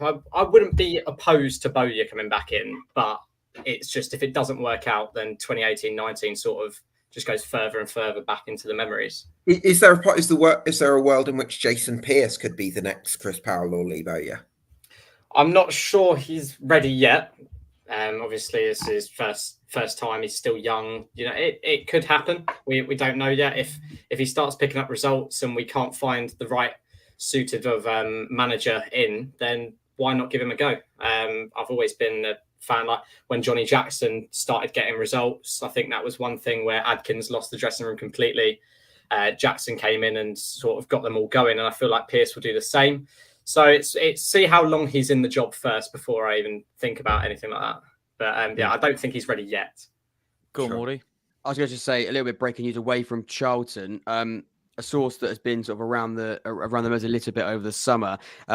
Clarke-Harris, it pretty much confirmed it is Bristol Rovers, the football club he's speaking to. Some very, very late stuff. And if this gets done, 40 minutes, it's not going to, it's going to be a quick deal to get done. Freddie the Dapo, apparently Joe Gelhardt to Leeds United is close, from Leeds to Ipswich, very close to happening. Freddie the Dapo, that would make him available. We're hearing then Freddie the Dapo then gone loan to Peterborough. That would be the Peterborough replacement, because we also heard as well, of course, I think earlier Tashmanga going to Fleetwood, everyone was sort of convinced that was meaning that Clarke-Harris would stay. That was the striker that would go. Clarke-Harris was definitely going to stay. Of course, now if they get rid of both of those, who is going to be that main striker? Who's going to be the player that comes in and is that number 9 going forward? It looks as though Freddie Ladapo is on the list as somebody that could come in and replace them. That's just coming in now. That would be crazy. They've got, like I say, just over half an hour to get it done. Sorry to interrupt the Charlton chat, but I think that is sort of relevant. Right. To sort of so much still to come, isn't there, before 11 o'clock? So stick with us here on Transfer Deadline Day, and we'll Clarke-Harris saga continues. That is yes, absolutely. We'll try and bring as much of it to as we possibly can. Josh, I wonder if we can get on. We've spoken about the managerial switch around. What have you made from a player's perspective, incomings in terms of transfers there? Because you're still doing business while there's no one at the helm, really, aren't you? I think it's a difficult one, because these are definitely, when we've now got director of football running it all in Andy Scott, and now we've got someone to point the blame at if it all goes wrong. So I'm hoping some of the signings that have come through today, the Udinese centre back, I cannot remember his name now, but he looks quite good. You know, he comes with quite a bit of experience for the age as well. Obviously training for a year with Udinese's first team and getting a couple of appearances there. And as I did tweet out, and I'm sorry, Ben, but I did put he's gone from playing Juventus to Fleetwood. So quite a big difference, but he looks quite comfortable, and I'm looking forward to I'd say it's an upgrade, really. Some might say, yeah. But I'm very happy with the business we've had. I think it went a bit quiet, and suddenly we've all gone all out on deadline day, and it feels like we have gone a bit panic buys, but they've all been quite good signings. Happy with both Watsons coming in. I think it's all covering areas that we needed to cover, especially with a few injuries in the team, especially in midfield. And we've got rid of a Deadwood player and like DJ as well. I'm hoping Charlie Kirk goes before 11 o'clock as well. That would be the dream. And obviously McGrandles can't leave because he's injured now. But we wanted to get rid of a few of the Deadwood. We've replaced in the areas that we needed to. And, you know, the likes of Kamara and May and I said when they came in, you know, it looked like we were going to get off to a flying start, but didn't work out so far. I mean, what I can hear, just going back to the manager search, what I can kind of hear on the grapevine is that Andy Scott, who's technical director, isn't necessarily overly preoccupied with the aesthetics with this next appointment, and will probably just want someone who can kind of get the job done. And you've been looking at a few managers from the lower leagues as well, the likes of Dave Challoner and John Brady. I suppose I'm just wondering what your feeling is on that. Do you sort of welcome a bit of a pragmatist, someone who's quite adaptable and is able to work with quite an imbalanced squad as it seems to be at the moment? Or do you feel like you're kind of missing maybe a bit more of a vision for Charlton, and Charlton need a bit more of a defined style of play? It's a good question. I think we need to find the style of play that suits us. So as I said earlier, I'm not too fussed on who comes in. You know, if they get results, so it was like when Challoner was linked and, you know, all the rumours that it was done. But, you know, I wouldn't have been too disappointed with that appointment. I think we need someone in there that can coach the team properly, if that makes sense. Like, not a manager sort of head. I think a head coach would be the sort of role that we're looking for in a way. I think you need someone that can just help that squad out and help them get results, because it's something that we haven't been able to do the last few seasons. Who's the dream appointment? Is style important to you? What do you think? Sorry, just one more. Yeah, go for Gav's question first. It depends. It depends who we're playing. Like with Holden, it seemed like we went from playing quite, you know, possession-based football to suddenly direct and playing it long. And when you've got Alfie May up front by himself, especially at the start, we had him up there by himself. It was very, very frustrating because, let's be honest, he's not the tallest of players. And I know Matt's laughing in the corner there. He needs someone to play off of. He needs to be able to have that other strike partner with him. And I think hopefully he gets that with Tedic coming in and when Lee Burn's back from injury as well. But for now, I think we've just got to make sure that someone knows how to get the best out of the best players in the squad. You just mentioned Matt there. We haven't actually had a chance to speak to Matt yet. So good evening to you, mate. And don't worry, I'm sure Hancock will have spotted the shirt in the top right-hand corner of your screen there as well. So delighted you managed to get that one involved. Welcome along, mate. You've been busy boys in Cheltenhamshire in the last couple of hours and over the last, I certainly know a name that stood out to me was the lad from Arsenal that signed on loan, and it looks like Cheltenham is the place that he's ended up. There was obviously the extent to which there was Pompey interest, we don't know. We reckon Cambridge might have been in there for that deal as well. How pleased are you with the business you've managed to do this transfer window? I think on the whole we've filled a lot of gaps that were definitely opened up after last season, but I think one thing that has to be talked about, we've been really unlucky with injuries. I mean, so far this season, we've been an absolute hospital. You know, we've had 3 key midfield injuries. One of our strikers out long-term injured. And, you know, this summer we've brought in Liam Smith as a right wing back and Luciano Doria Henry as a right wing back. Both look like they're injured now. So we've had to bring in another one today, which is absolutely fantastic in typical Cheltenham fashion. So I don't know what's going on behind the scenes, but everyone seems to be getting injured, which isn't ideal. I think a lot of our fans have said they're unhappy with the business. I don't think I'm unhappy with the business. I just think we've had very unfortunate circumstances that's kind of overshadowed it. I think we've definitely made some good signings. Of course, bringing Luke Southwood back was absolutely huge for us because, I mean, we're in a bad position now. We would have been even worse off if we didn't have Luke Southwood in goal for these games so far. Rob Street, I think, will do well for us. It's just about getting players up to full fitness now after injuries, to be honest. And then I think hopefully we'll start to see the success of a lot of these signings. But the ones that have come in today, we'll have to wait and see. And hopefully they can help us achieve our first goal, which still hasn't come. So fantastic. Do you know what, Matt? I think the kind of the obvious thing to say at this stage is Cheltenham miss Alfie May because he scored 20 and 23 league goals, and when he haven't scored yet, that's kind of the obvious conclusion. But he brings brilliant link-up play as well, so obviously you're going to miss that. But from what I can see, from what I've seen of Cheltenham so far, there's definitely a problem sort of linking midfield and attack. Whether that's Will Ferry started the season injured, and then James Olinka got injured. You brought in this lad from Brighton. Hopefully he can fix that. But Aidan Keener and Rob Stewart seem to be a long way away from the midfield. And I guess that's the gap that you've got to try and close. Yeah, 100%. I think you make a very valid point. But as a Cheltenham fan, I feel like a lot of people don't see this. With the way we're playing at the moment, we seem to completely bypass our midfield. This season, we've played a lot of long ball. We've absolutely abused the wings. And the three in midfield don't get a look in. Pompey away, a prime example of that. And I think that's why we probably didn't win the game, because we still had chances. I think we still had 11 shots or something like that. But in so many games this season, the midfield three has barely got on the ball. We've barely managed to string passes together and get those chances. And like you say, the link between midfield and attack, I don't think it's necessarily the link. I think it's the midfield being in the game at all, to be perfectly honest. I think we need to establish a style of play. Sure. And just to jump in on that, just to kind of add to your point, in the game against Northampton, who do you have? Curtis Thompson, Elliott Bonds, and who's the other? Liam Sercombe in midfield. Neither of that, I actually quite like each of those as an individual, but as a sort of equilibrium, you're really missing a spark in there. I mean, hopefully the lad from Brighton can be that, because you definitely need something different.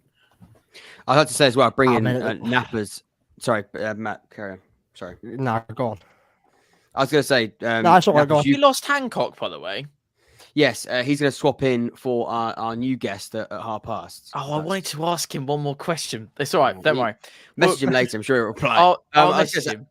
I say to Ben, Link is carrying on with the Cheltenham conversation. Ben made a really good point on T-Lop the other week about Cheltenham staying in games, and about even though Cheltenham haven't scored a goal, even though they haven't yet won a game, we sort of easily could look at those results and look at some of the very frustrating results. And of course, Matt is obviously disappointed with the start of the season. But, Ben, you made the point that the games are tight. Other than the game against Bolton, the games are very tight. And there's still a chance that, you start scoring. I know it's very, very simplistic, but you score a couple of goals and the whole look to start the season and the rest of the season does look very different. Yeah, absolutely agree with that. But I think it's kind of a bit like the way Fleetwood played last year. They're kind of playing not to lose games at the moment rather than to win games, in my eyes, from what I've seen of them so far. And that's kind of basically being solid, being hard to play through, and kind of thinking, well, we need to keep a clean sheet before going to score a goal, which is all well and good. And I do think clean sheets will come for Cheltenham. I really do. I think they've got enough experience, enough quality to do so, but they need to start scoring goals, because otherwise they're going to, they don't need points, they need 3 points at a time here. So, yeah, I think obviously it's been a tough start. You've got to remember that they played Bolton, they played Reading, they played, Portsmouth in there. So it's not exactly been an easy start, let's be honest with you. A couple of defeats, where you maybe expect them to do a little bit better in there as well. But it's been a tough start for Cheltenham, and I do think fortunes will start to turn. It's a tough game tomorrow for them, which is going to be tough against Barnsley. But I do think fortunes will start to turn. As soon as they score one, I think they'll get up and running. We've got some Peterborough news as well, I believe. Yes. We have a striker incoming at the Posh. Ben, what can you tell us? Yes, Jacob. I think it's Jacob, the lad from Swindon, from what I'm seeing now. Also, by the way, Fleetwood are done for the night. That's just popped on my feed. But yeah, they've just signed a forward, Peterborough, apparently, as well, from what I've seen on my Twitter feed. I've not been able to renew this time, but I think it's a lad from Swindon. Yes. How does that change the Clarke-Harris saga now? I mean, this is another striker coming in. Maybe the story about Ladapo is just one that, it is a player that we know is available on loan, we believe, and that sort of fits the bill. They need a striker. It's not going to be anybody else but Peterborough. They've signed a striker now, the young lad from Swindon.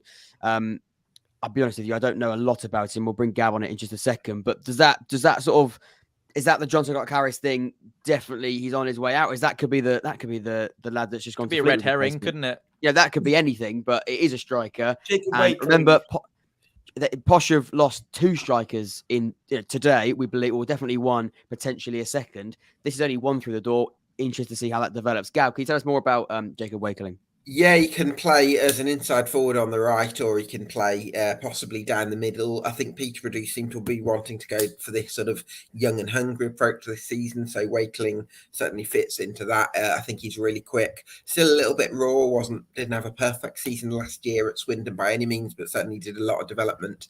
Peterborough will be hoping they can build on that. I'd be surprised if he's starting every game for them, but maybe Ferguson will want to kind of ease into the squad, bring off the bench a few times, and yeah, I think that's the plan for him. So someone else to ease into this squad on your screen is Mr. Taylor Carrington from Barnsley on Tour, who will be joining us in a moment. And I'm delighted to say that Charlie will be joining us very shortly for all the latest on the Jonson Clarke-Harris saga. Taylor, good evening, mate. Welcome along. Lovely to have you with us. We've got, I don't know how many different sets of League One fans we've got in now, but it's kicking on. Gab, I think a little bit of a break in the 4-4. I don't actually think you are a League One fan technically, are you? I know you're a fan of League City. One. Thankfully not. Thankfully he's not. So Taylor, welcome. Thank you for your company, mate. We've chatted at length about Barnsley's transfer window off camera. There was one name that we picked out was that you're going to talk about John McAtee to us. Just firstly, overall, what have you made of your business? Because plenty of outgoings, but some incomings to note as well. Well, yeah. Firstly, thanks for having me on. Good to see you all. That's right. Few signings through the door recently. We've made quite a lot of non-league signings this summer. You know, we don't like to splash the cash in that sense. Obviously, John McAtee signed him on loan from Luton. He was at Grimsby for a few years. I've watched him quite a few times playing in League Two, especially the year they got promoted from National League. So he's definitely got something about him. Came on against Wigan the other day, scored in his debut. So he started off with a good impression. We obviously yesterday rejected a bid for Liam Kitching for $4 million, which is pretty hefty. And then recently, there's rumours that he's on his way to Coventry now to sign for around $5 million. So that could be in the making. Do you watch his defending against Oxford the other week? $5 million. I did, mate. Yeah, I did. And then we've also seen links that we're in. Might be signing Sam Cosgrove. So hopefully he can come through the door, bolster that attacking option, then it won't be a too bad window overall, I reckon. Good man. Wardy, we've had plenty of conversations about Barnsley over the last couple of weeks, haven't we? What's your take on everything there at the moment? Because it's a bit of a cloudy picture. We're obviously there at the playoff final last season. Nice to see. Obviously, we spent the day with Nappers and we saw Taylor outside, and that was obviously a fantastic day in the build-up. Wasn't to be for Barnsley, and we actually said at the time I thought they were minutes away from Championship football. I really did. It could have really swung either way for me, and Ben was saying that Barnsley were the better side that day. Since then, tricky summer. The loss of the manager, of course, is a big one, and there's a certain Mads Andersen that you had a lot of love for this season that's no longer last season. Sorry, that's no longer playing there this season. Yeah, I described them after the game the other week against them as unrecognisable to the team that we saw at Wembley. And maybe I was slightly harsh on that, maybe slightly reactionary, but I said what I saw. They weren't the same side. And you have to take into consideration it's a new manager. There's some very key figures and very key players that are no longer part of that football club. And that is important. I thought, like you say, the fact that Kitchen's gone for $5 million after, 2 weeks of, the defending, and I wouldn't even just blame him. I think defensively, they were really, really all over the shop going forward. They scored a goal, but did lack an identity. I wasn't quite sure what Barnsley were trying to do. I don't think the players knew exactly what Barnsley were trying to do. It was can we go direct, but not really have the players to sort of really do it effectively. A lot of wayward long balls. There's some clear quality in that side, and I think you sort of reflect on it and go, they needed that result against Wigan. They really, really did. That's going to sort of settle a few things now. That's going to sort of put a little bit of, it would be concern to bay for at least a week, but try and use that as a bit of a momentum and a bit of a rhythm to now go on and get results. Because, like you say, I could not see that side that played against us beating Wigan by 2-0. But fair play to them. James McAtee stepped up and was fantastic. And you look at now the intention with Barnsley is to now get a run going. Really get it right. I don't know about you, Taylor, but I think you look at the performance against Wigan and the performance against Oxford. I know red card for Wigan was a bit of a key sway in that, but at the same time, they were two very different performances. Yeah, 100%. Obviously, the red card helped us out massively. Before the game, Wigan were in great form, and none of us fans were really confident after the back-to-back 3-1 home defeats to you boys, Oxford and Peterborough. Like you say, we don't look the team we were last year, and we're building with quite a lot of new faces and obviously a new gaffer. So the win against Wigan definitely puts confidence into us going into September. Signed a few players, and hopefully we can build on it and get a bit of run going, because at the moment it just seems a bit all over the place and the manager doesn't really know his best starting 11. So hopefully now with John McAtee coming in, and obviously we started off with a 7-0 win, which you won't believe, to be honest, but gone quite badly downhill since then. But the Wigan win hopefully can stabilise us and we can push on starting with tomorrow.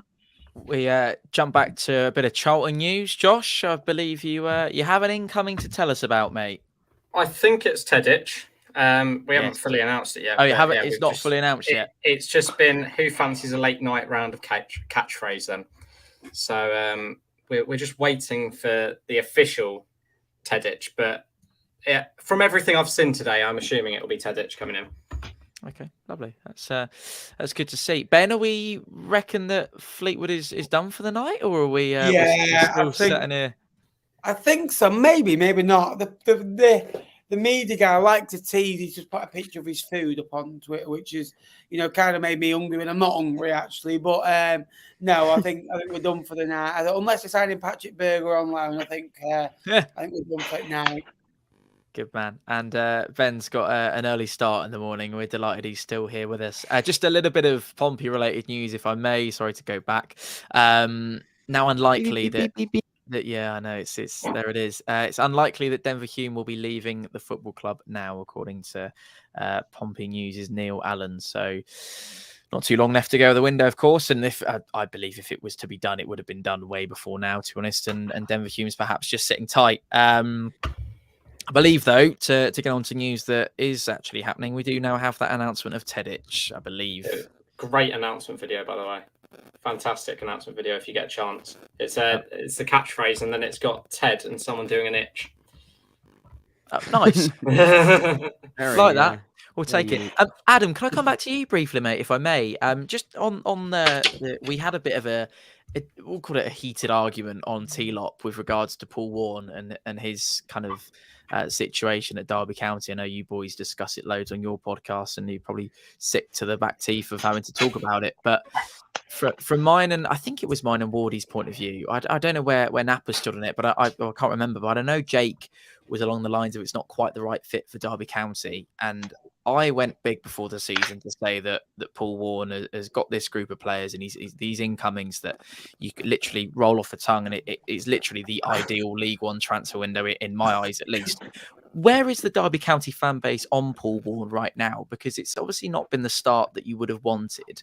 A little bit of I actually gave him manager of the weekend last weekend as a result of your win at Peterborough, and then perhaps a little look at the week before. I know it's Fleetwood Town, but it's a game that looked a lot tighter than the scoreline suggested, certainly from what we heard from Nappers. So where is the Derby County fan base on Paul Warne? Because I think, like Pompey, it's a place that hasn't got an awful lot of patience.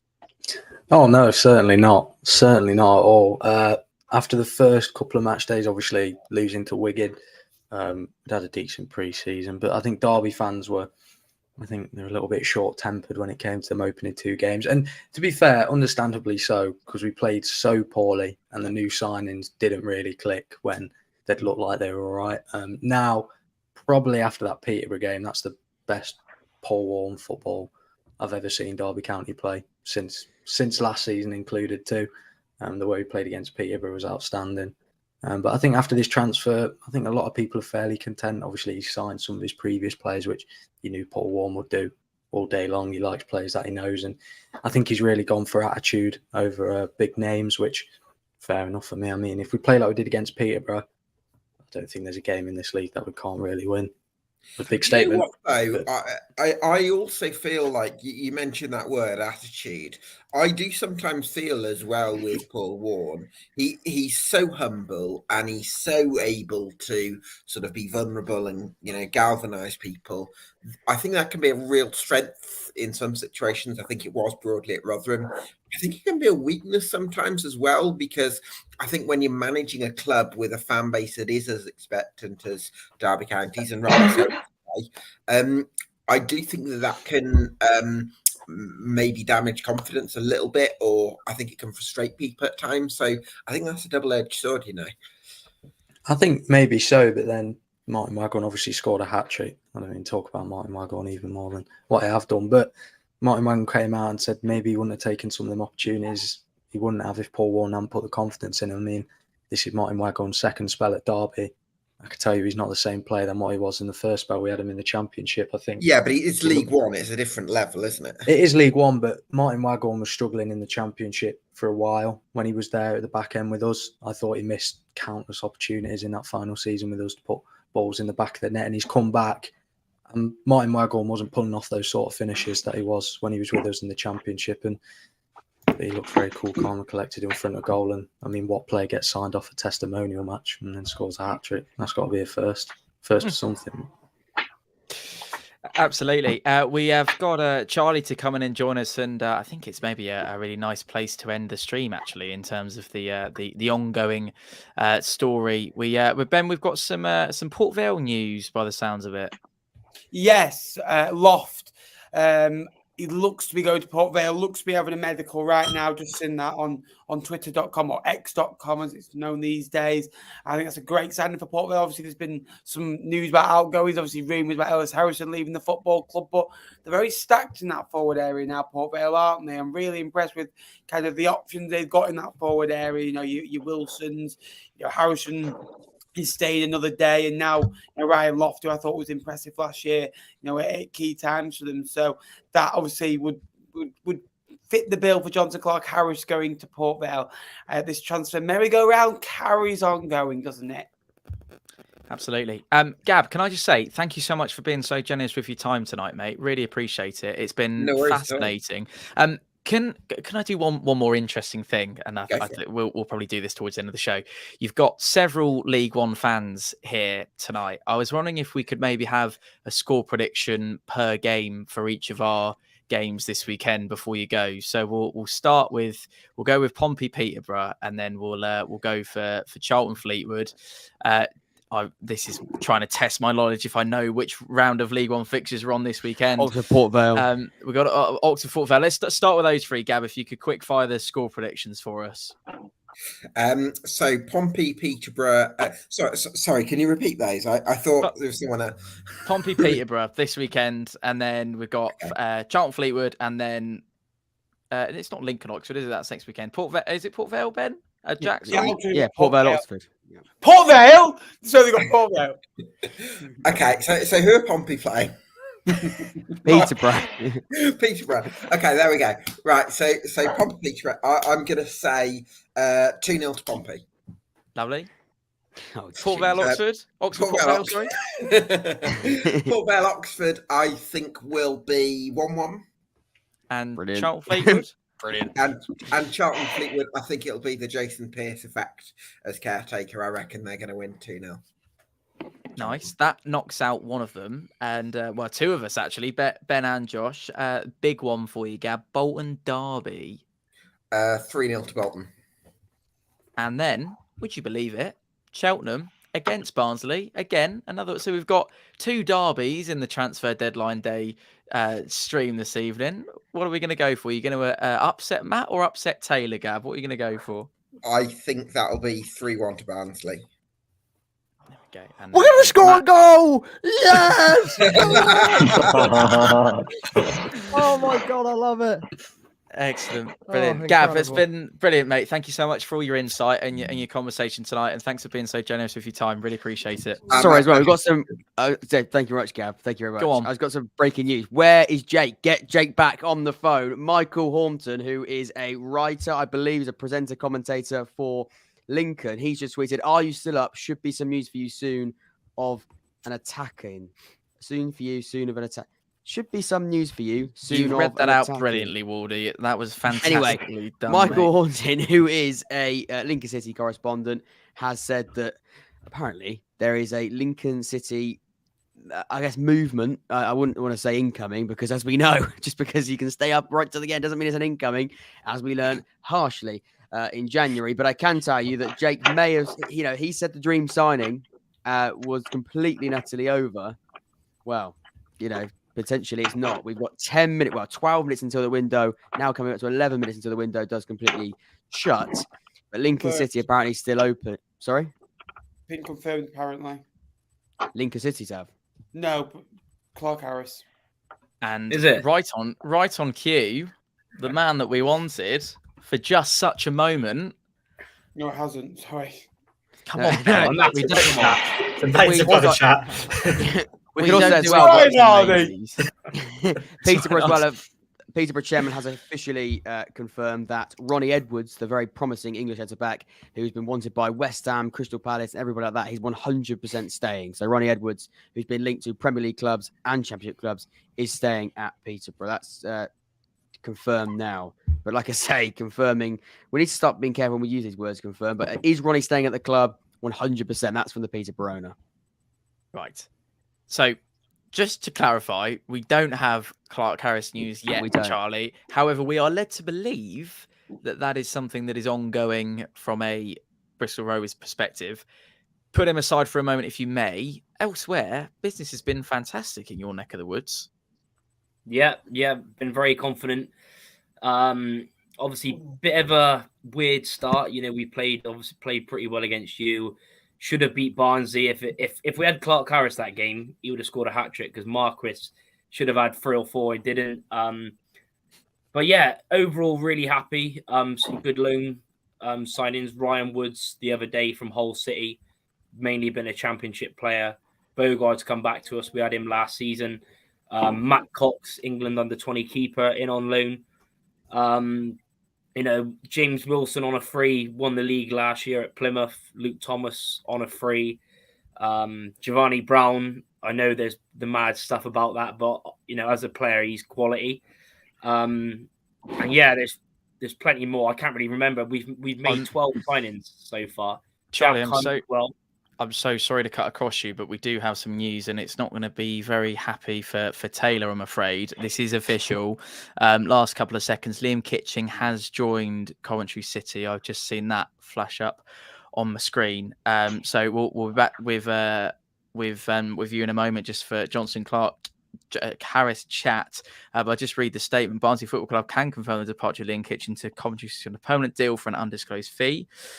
Kitching said, "I'm excited to have the opportunity to play in the Championship this season. The heartbreak of losing at Wembley is one of the hardest moments of my life, but the way the Barnsley supporters backed us is something I'll never forget. I'd like to say thank you for all the memories, which will stay with me forever. The club will always be in my heart. I leave the team in a good place, and I'm confident with the current squad and coaching staff, the club will have a positive season. You Reds." Taylor, what's your immediate thoughts on that one, mate? And Lincoln City, oh my word, it's all happening with 10 minutes to go, isn't it? Your immediate thoughts on that one, Taylor. We'll get back to Jonson Clarke-Harris. We'll get back to Lincoln. Ben, get Jakey on the phone if we can. Get him on. Can we get him on? Get him on the phone. Mute yourself if you can, because he'll probably say something that's not broadcastable here across the Jack Ward Football Podcast and Fauna written all over it. Taylor, tough to take that one, mate, because he's a real standout player for you boys, isn't he? Or was. What's your feeling at the moment? This is great. Someone's on the phone. This is amazing. It's always tough to take. We've had him a few seasons now. He signed a contract extension about a year ago, so he's still technically got like 4 years left on his contract. Wow. There's been rumours that he's been leaving all summer. Obviously played pre-season, played every single game this season except the one against Wigan because he was injured. 4 million was turned down earlier on today / yesterday, so obviously we know it's going to be a bit more than that, maybe 4.5 mil.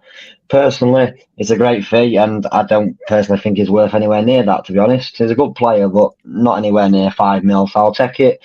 I don't think we'll reinvest it, to be honest, but if we do, it could be massive, but if not, it's a very, very big player loss, especially with how good he was last year and how much he can bring in, because at the moment, he's going to be replaced by a few non-league players based on what we've got at centre-back, so a very tough one to take. Thanks, Taylor. Ben, update on Jake. Is he available? Is that What's it? going on? I'm just intrigued by this. I'm intrigued by the different clubs and on the phone, really. He's out for count, but apparently it's Kieran Sadler who's just been released by Bolton. Okay. So that's what he said. But this is the same guy that said Matt Bonner was the next Rotherham United manager after doing the playoffs last year. He went on and got about 22 points in the last 35 games. So he's not exact. He's a bit like Alan Nixon. He gets like 1 in 10. Taylor, are you frustrated that this deal has taken not even this long, but it's this late that you now can't spend that money and replace it? Because £5 million, if it is that reported fee. Sorry, I interrupted you earlier, by the way. That's not me. I'm not bored of the conversation. I was just intrigued to see if Ben has got on the phone to Jake. But I would say £5 million for a player that, look, again, he wasn't fantastic and hasn't had the best start to the season, but it's still a large chunk of money for a League One football club. You said there, replacing them with non-league centre-backs. I would be absolutely fuming as a football fan. That happened at 5 minutes to 11. So it is pretty much impossible unless you've got them all lined up. But 5 minutes to 11, you can't spend that money, and you are desperate for a centre-back and desperate for reinforcements across the football pitch. Yeah, it's obviously frustrating. To be fair to them, I think they did offer like 2 million a few weeks back, or about a month back, or however long ago. So they have held out, and when they rejected 4 million, I thought, fair play, because we're not usually a club that says no to bids. Once we get a bid in, we usually roll over, take the cash, give them player on the way. So to reject the first bid, I was pretty impressed with that. But obviously now, we have got a bit more dosh for him, which is great. But like you say, 5 minutes to 11, and as a club, we can't act that fast. Not many clubs can. So it's a good, hefty chunk of money, but no time to spend. So obviously I'm fuming, but it's the Barnsley way. We sign, we improve players, and we sell them. I'm just used to it by now. Frustrating. I feel for you massively. I really do. That is a real. I mean, and would you say, and sorry to rub salt into the wound even more, but would you say that the loss of Kitchen would have a direct impact on your outcome for this season? Is it that much of a big deal to you boys, you think? Yeah, well, if you look at overall, he got named. Well, he had the captain's armband for a few games. So since the end of last season, we've lost obviously last year's captain Anderson, and we've lost this year's captain Kitchen. So and then you look at obviously we played with a back three and a goalkeeper. Obviously, a goalkeeper on loan, and then we've lost Kitchen, we've lost Anderson, and Bobby Thomas went back on loan. So the whole back four triangle that we had last year is completely gone, and the only one we had holding it together with Kitchen, who was, even though he's not that old, he was the role model because he obviously had such a successful campaign last year. So it's a massive, massive loss and a massive hole in that centre-back line now, definitely. We'll, if we may, Wardy, we'll come back to the chat with Taylor later on. So I think there's so much fat to chew with Barnsley at the moment. Charlie, I reckon. Yeah, we've got there's an exclusive from Dan Hargreaves that's posted in the last sort of 5-10 minutes. Just read that now. He said Bristol Rovers have agreed a club record fee to re-sign striker Jonson Clarke-Harris from Peterborough United. We're understanding the sum is in the region of 800,000 plus add-ons. The deal is not done yet as the transfer deadline approaches. Obviously, we're talking if buts and maybe still, Charlie, but this has been something that's been rumbling on for a couple of days, and I'm sure that Adam will tell us that it was of Derby County's interest. We're led to believe at some point, and then that obviously turned out to not be the case. You must be a happy man right now. Perhaps you could even maybe talk us through the impact he had on your club when he was last there for his first spell, and what Bristol Rovers fans can expect from him this time round. Yeah, the first time before we signed him, he'd not hit over 9 goals, I think, in a season. And since he joined us, he was with us for, I think, about a year, just over a year. I think year and a bit, and he got 27 goals in 52 games for us. And we signed him for such a small fee from Coventry. And then obviously we sold him. I think at the time it's 1.2 million.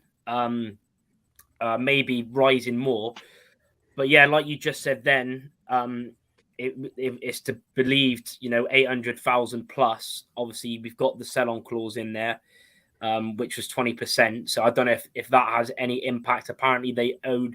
I was watching earlier, and I heard Napa saying about it, that they were. I think they still owe us money from with bonuses the last time. I think, or something like that, but. Yeah, it's just been a crazy day. I've heard so many things over the last few days. I had Jake on last night doing the preview with him, and he was like, "Oh, are you going to sign him?" And I was like, "Yeah, I'm pretty 90% confident." And now, obviously until it's announced on the the Rovers website, then obviously, but it's looking good. But he was amazing. I mean, since he's left us, he's got nearly 80 goals in 3 seasons, which is outstanding. I think he got 26 last year, 12 in the Championship with Peterborough, and then 31 the year before in League One. So, and that's what we need, because we've got in every position, I would say we've had a very, very good window up there with one of the best. But now all the pressure is on Barton because he's been backed massively. Because you look at the Clarke-Harris fee, but then you also look at Connor Taylor, who we signed for around 300,000, and that's, Rovers have our record transfer, I think, is 390,000, which was back in about 30 years ago. So it's crazy. Add a little bit more detail to this, and the boys who are all League One fans, I'm looking for the reaction to your faces when I'm about to say this. It's been reported that Clarke-Harris has travelled by taxi from Posh's Hotel in Portsmouth tonight, where they're staying prior to their League One fixture against us tomorrow, in order to undergo this medical in time for the 11 o'clock deadline. So that's quite... Sorry, what, Ben?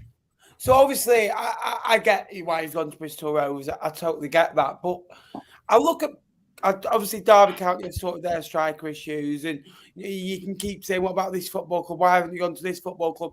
I'm very surprised Blackpool have had absolutely nothing to do with him, because they lost Jerry Yates. Shane Lavery is now injured for a number of games. Kyle Joseph, who they brought in, is out for 3 months. Jake Beasley, I'm going to be nice. He's not good enough in my eyes. He'll score you maybe 5 goals. They don't get goals from the wingers. They play a back three where they get a lot of cross into the box for a target man. Gary Medine still training with the football club. Do you have £2.5 million? Sorry, by the way, Lincoln City, they didn't sign who we said they were going to sign. Who did they sign? They signed Jack Vale on loan from Blackburn. Oh, fair enough. But sorry, I was going to say that. Sadly, as you said, 1 in 3 literally is not averaging 1 in 3. Yeah, exactly. He's a chancer, that boy. I would got used to Charles. But as a Blackpool perspective, I'd be very, very angry and be asking Simon Sadler some real serious questions, because there's a lot going on in that football club that isn't quite right at this moment in time. And obviously, what Simon Sadler's done for that football club since the Oyston is very good, but some of the stuff that has gone on is very the Oyston-like system. Look, the club is run better, staff are treated better, payments are met, everything's much better. But in terms of transfers, requiring loans and frees, I think they could have done a lot better, Blackpool, there, really. And there should have been a bid for Jonson Clarke-Harris in my eyes. If I was Neil Critchley, I'd be fuming. We've got some non-League One related news, but I think it's important that I kind of relay this to the rest of the gang. Mason Greenwood has made a move to Getafe, and I just saw that in the last couple of minutes. So a Spanish adventure for him. Obviously, all of the baggage and the whole story that comes around that one. Some people saying never to play football again in this country. Well, he's off on a European move and is looking for a fresh start. We also have the news that Brennan Johnson has completed a permanent transfer to Tottenham Hotspur this evening. That news coming fresh out of Nottingham Forest. Back to the League One scene. I don't know if we have the window is shut, by the way, officially. Yes, that's what we should say. I was about to say, yeah, it's so we have nothing as of bang on 11 o'clock with regards to Jonson Clarke-Harris, but obviously that's something that is fast-paced and moving. Well, there we go. I don't know if we want to stick around for more news, Wardy, or I don't know if the rest of the gang have got anything else that we'd like to add to the conversation, or... I would say, in terms of finishing it, we'll come to a decision in just a second, but we understand that the reason the Clarke-Harris doesn't have to be signed, of course, by 11 o'clock. The window's shut, but he can. We believe they get an extra hour, don't they? So they get until midnight to get the paperwork signed. So don't worry, he doesn't got to stop off at the petrol station for that taxi. I think he might be okay. He has still got officially got 57 minutes or so to get those documents 2.5 hours from Pompey to Bristol, though. So I'm sure pen and paper in the really close. Has he got a pen and paper in the car? Has he got it in the taxi? That's what I want to know. Yeah, he's got to get everything sorted. I mean, Tom is hoping that taxi gets there, no problem at all. That breaks down. A little U-turn. He's starting tomorrow, so that'll be interesting. But I don't actually think either way. So you might be safe. I don't think after the saga of Clarke-Harris, you would play him tomorrow. I think the mindset of that player right now is a little bit all over the shop. But really interesting. I think what we've really seen from this is the League One and League Two and Championship. We've been covering League One. The EFL transfer deadline day has surprised me. I think when me and Tom decided to do this again, we were really intrigued to see what was going to happen. January sort of tends to be hectic with last minute deals. But I think this one has really surprised me in terms of how we've followed lots of stories, lots of sagas, and once again, Jake telling us he signed someone, then it turns out to be some random guy from Blackburn. But that's that's what happens. That's sort of welcome to the show. Colby Bishop stays as well, which is massive news. Brannigan doesn't get to Blackpool and turn around and feel like he wants to sign for Oxford. I mean, who else? Which other classic ones do we have? Pete Odwin in his car. Yeah, exactly. So and don't mention Matty Taylor. Although I heard Gab Sutton mention that earlier on. Yes, he is also. He's now playing in League Two. I mean, also as well, Cashin does remain as a Derby County player after all of that. Thoughts on that one, Adam?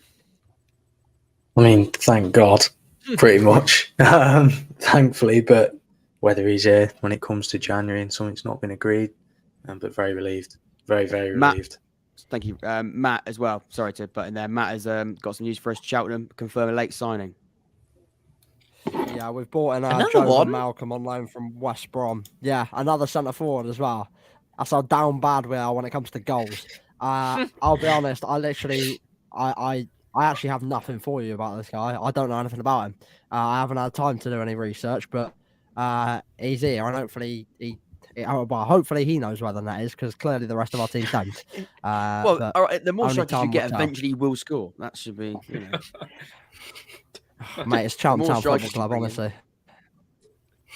We can only hope. We will make the executive decision to say that this has been fantastic, and we'll sort of hope that for Charlie's sake and for everybody's sake that Clarke-Harris does become a Bristol Rovers. Hang on, what's Nappers? Ben's pulled a face. Ellis Harrison's gone to MK Dons apparently, so that's why they were signing Loft.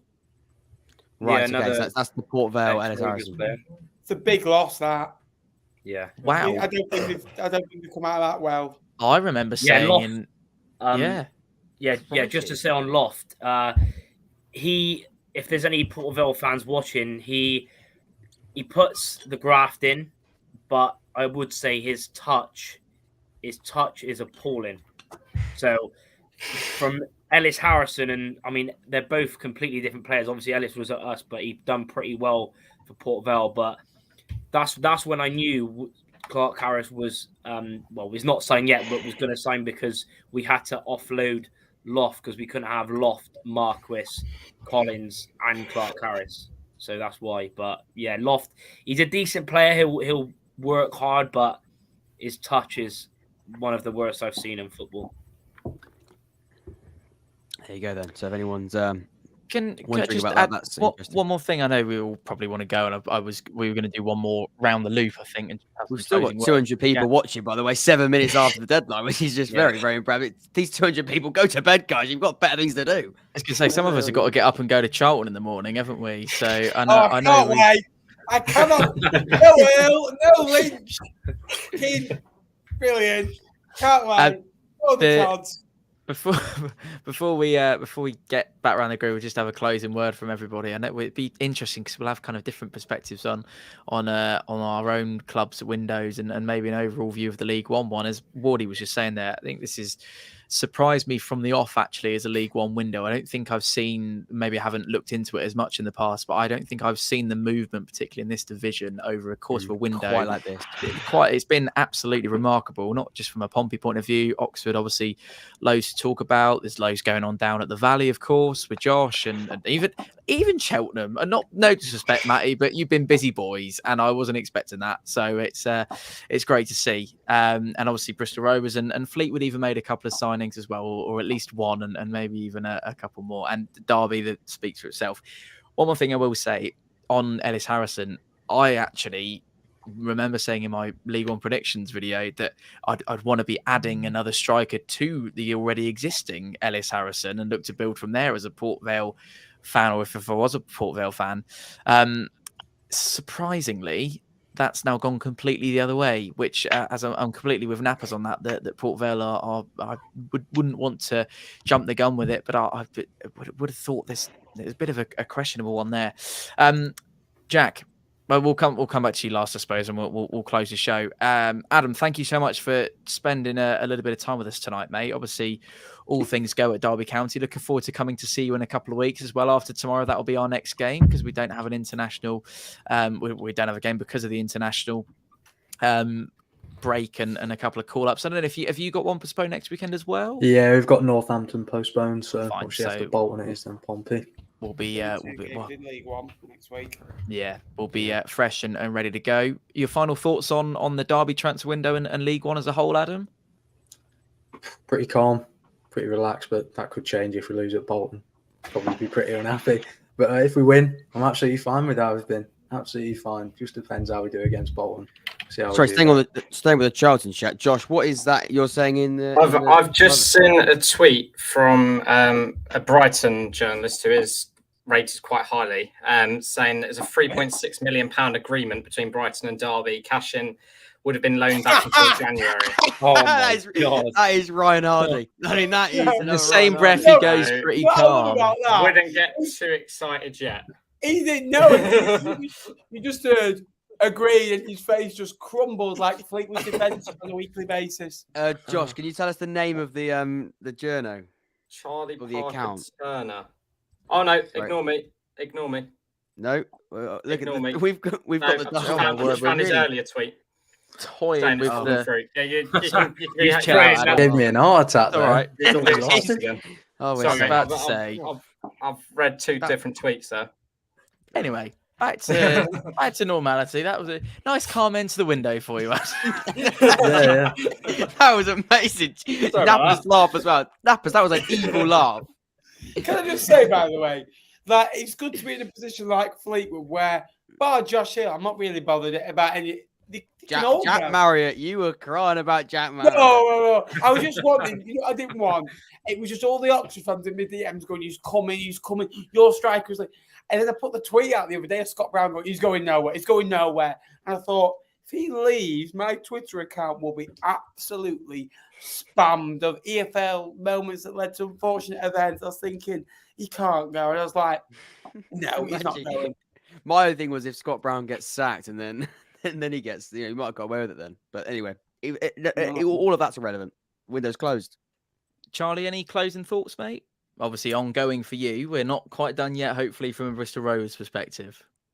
Yeah, hopefully that gets done to make it 13 signings, 8 permanent, 5 loans. And yeah, obviously he won't be playing tomorrow because of the 12 p.m. thing, midday in it. I don't think he can play. Registration deadline is all about. Which is annoying because that'll be a tough game against Jake's Lincoln at home.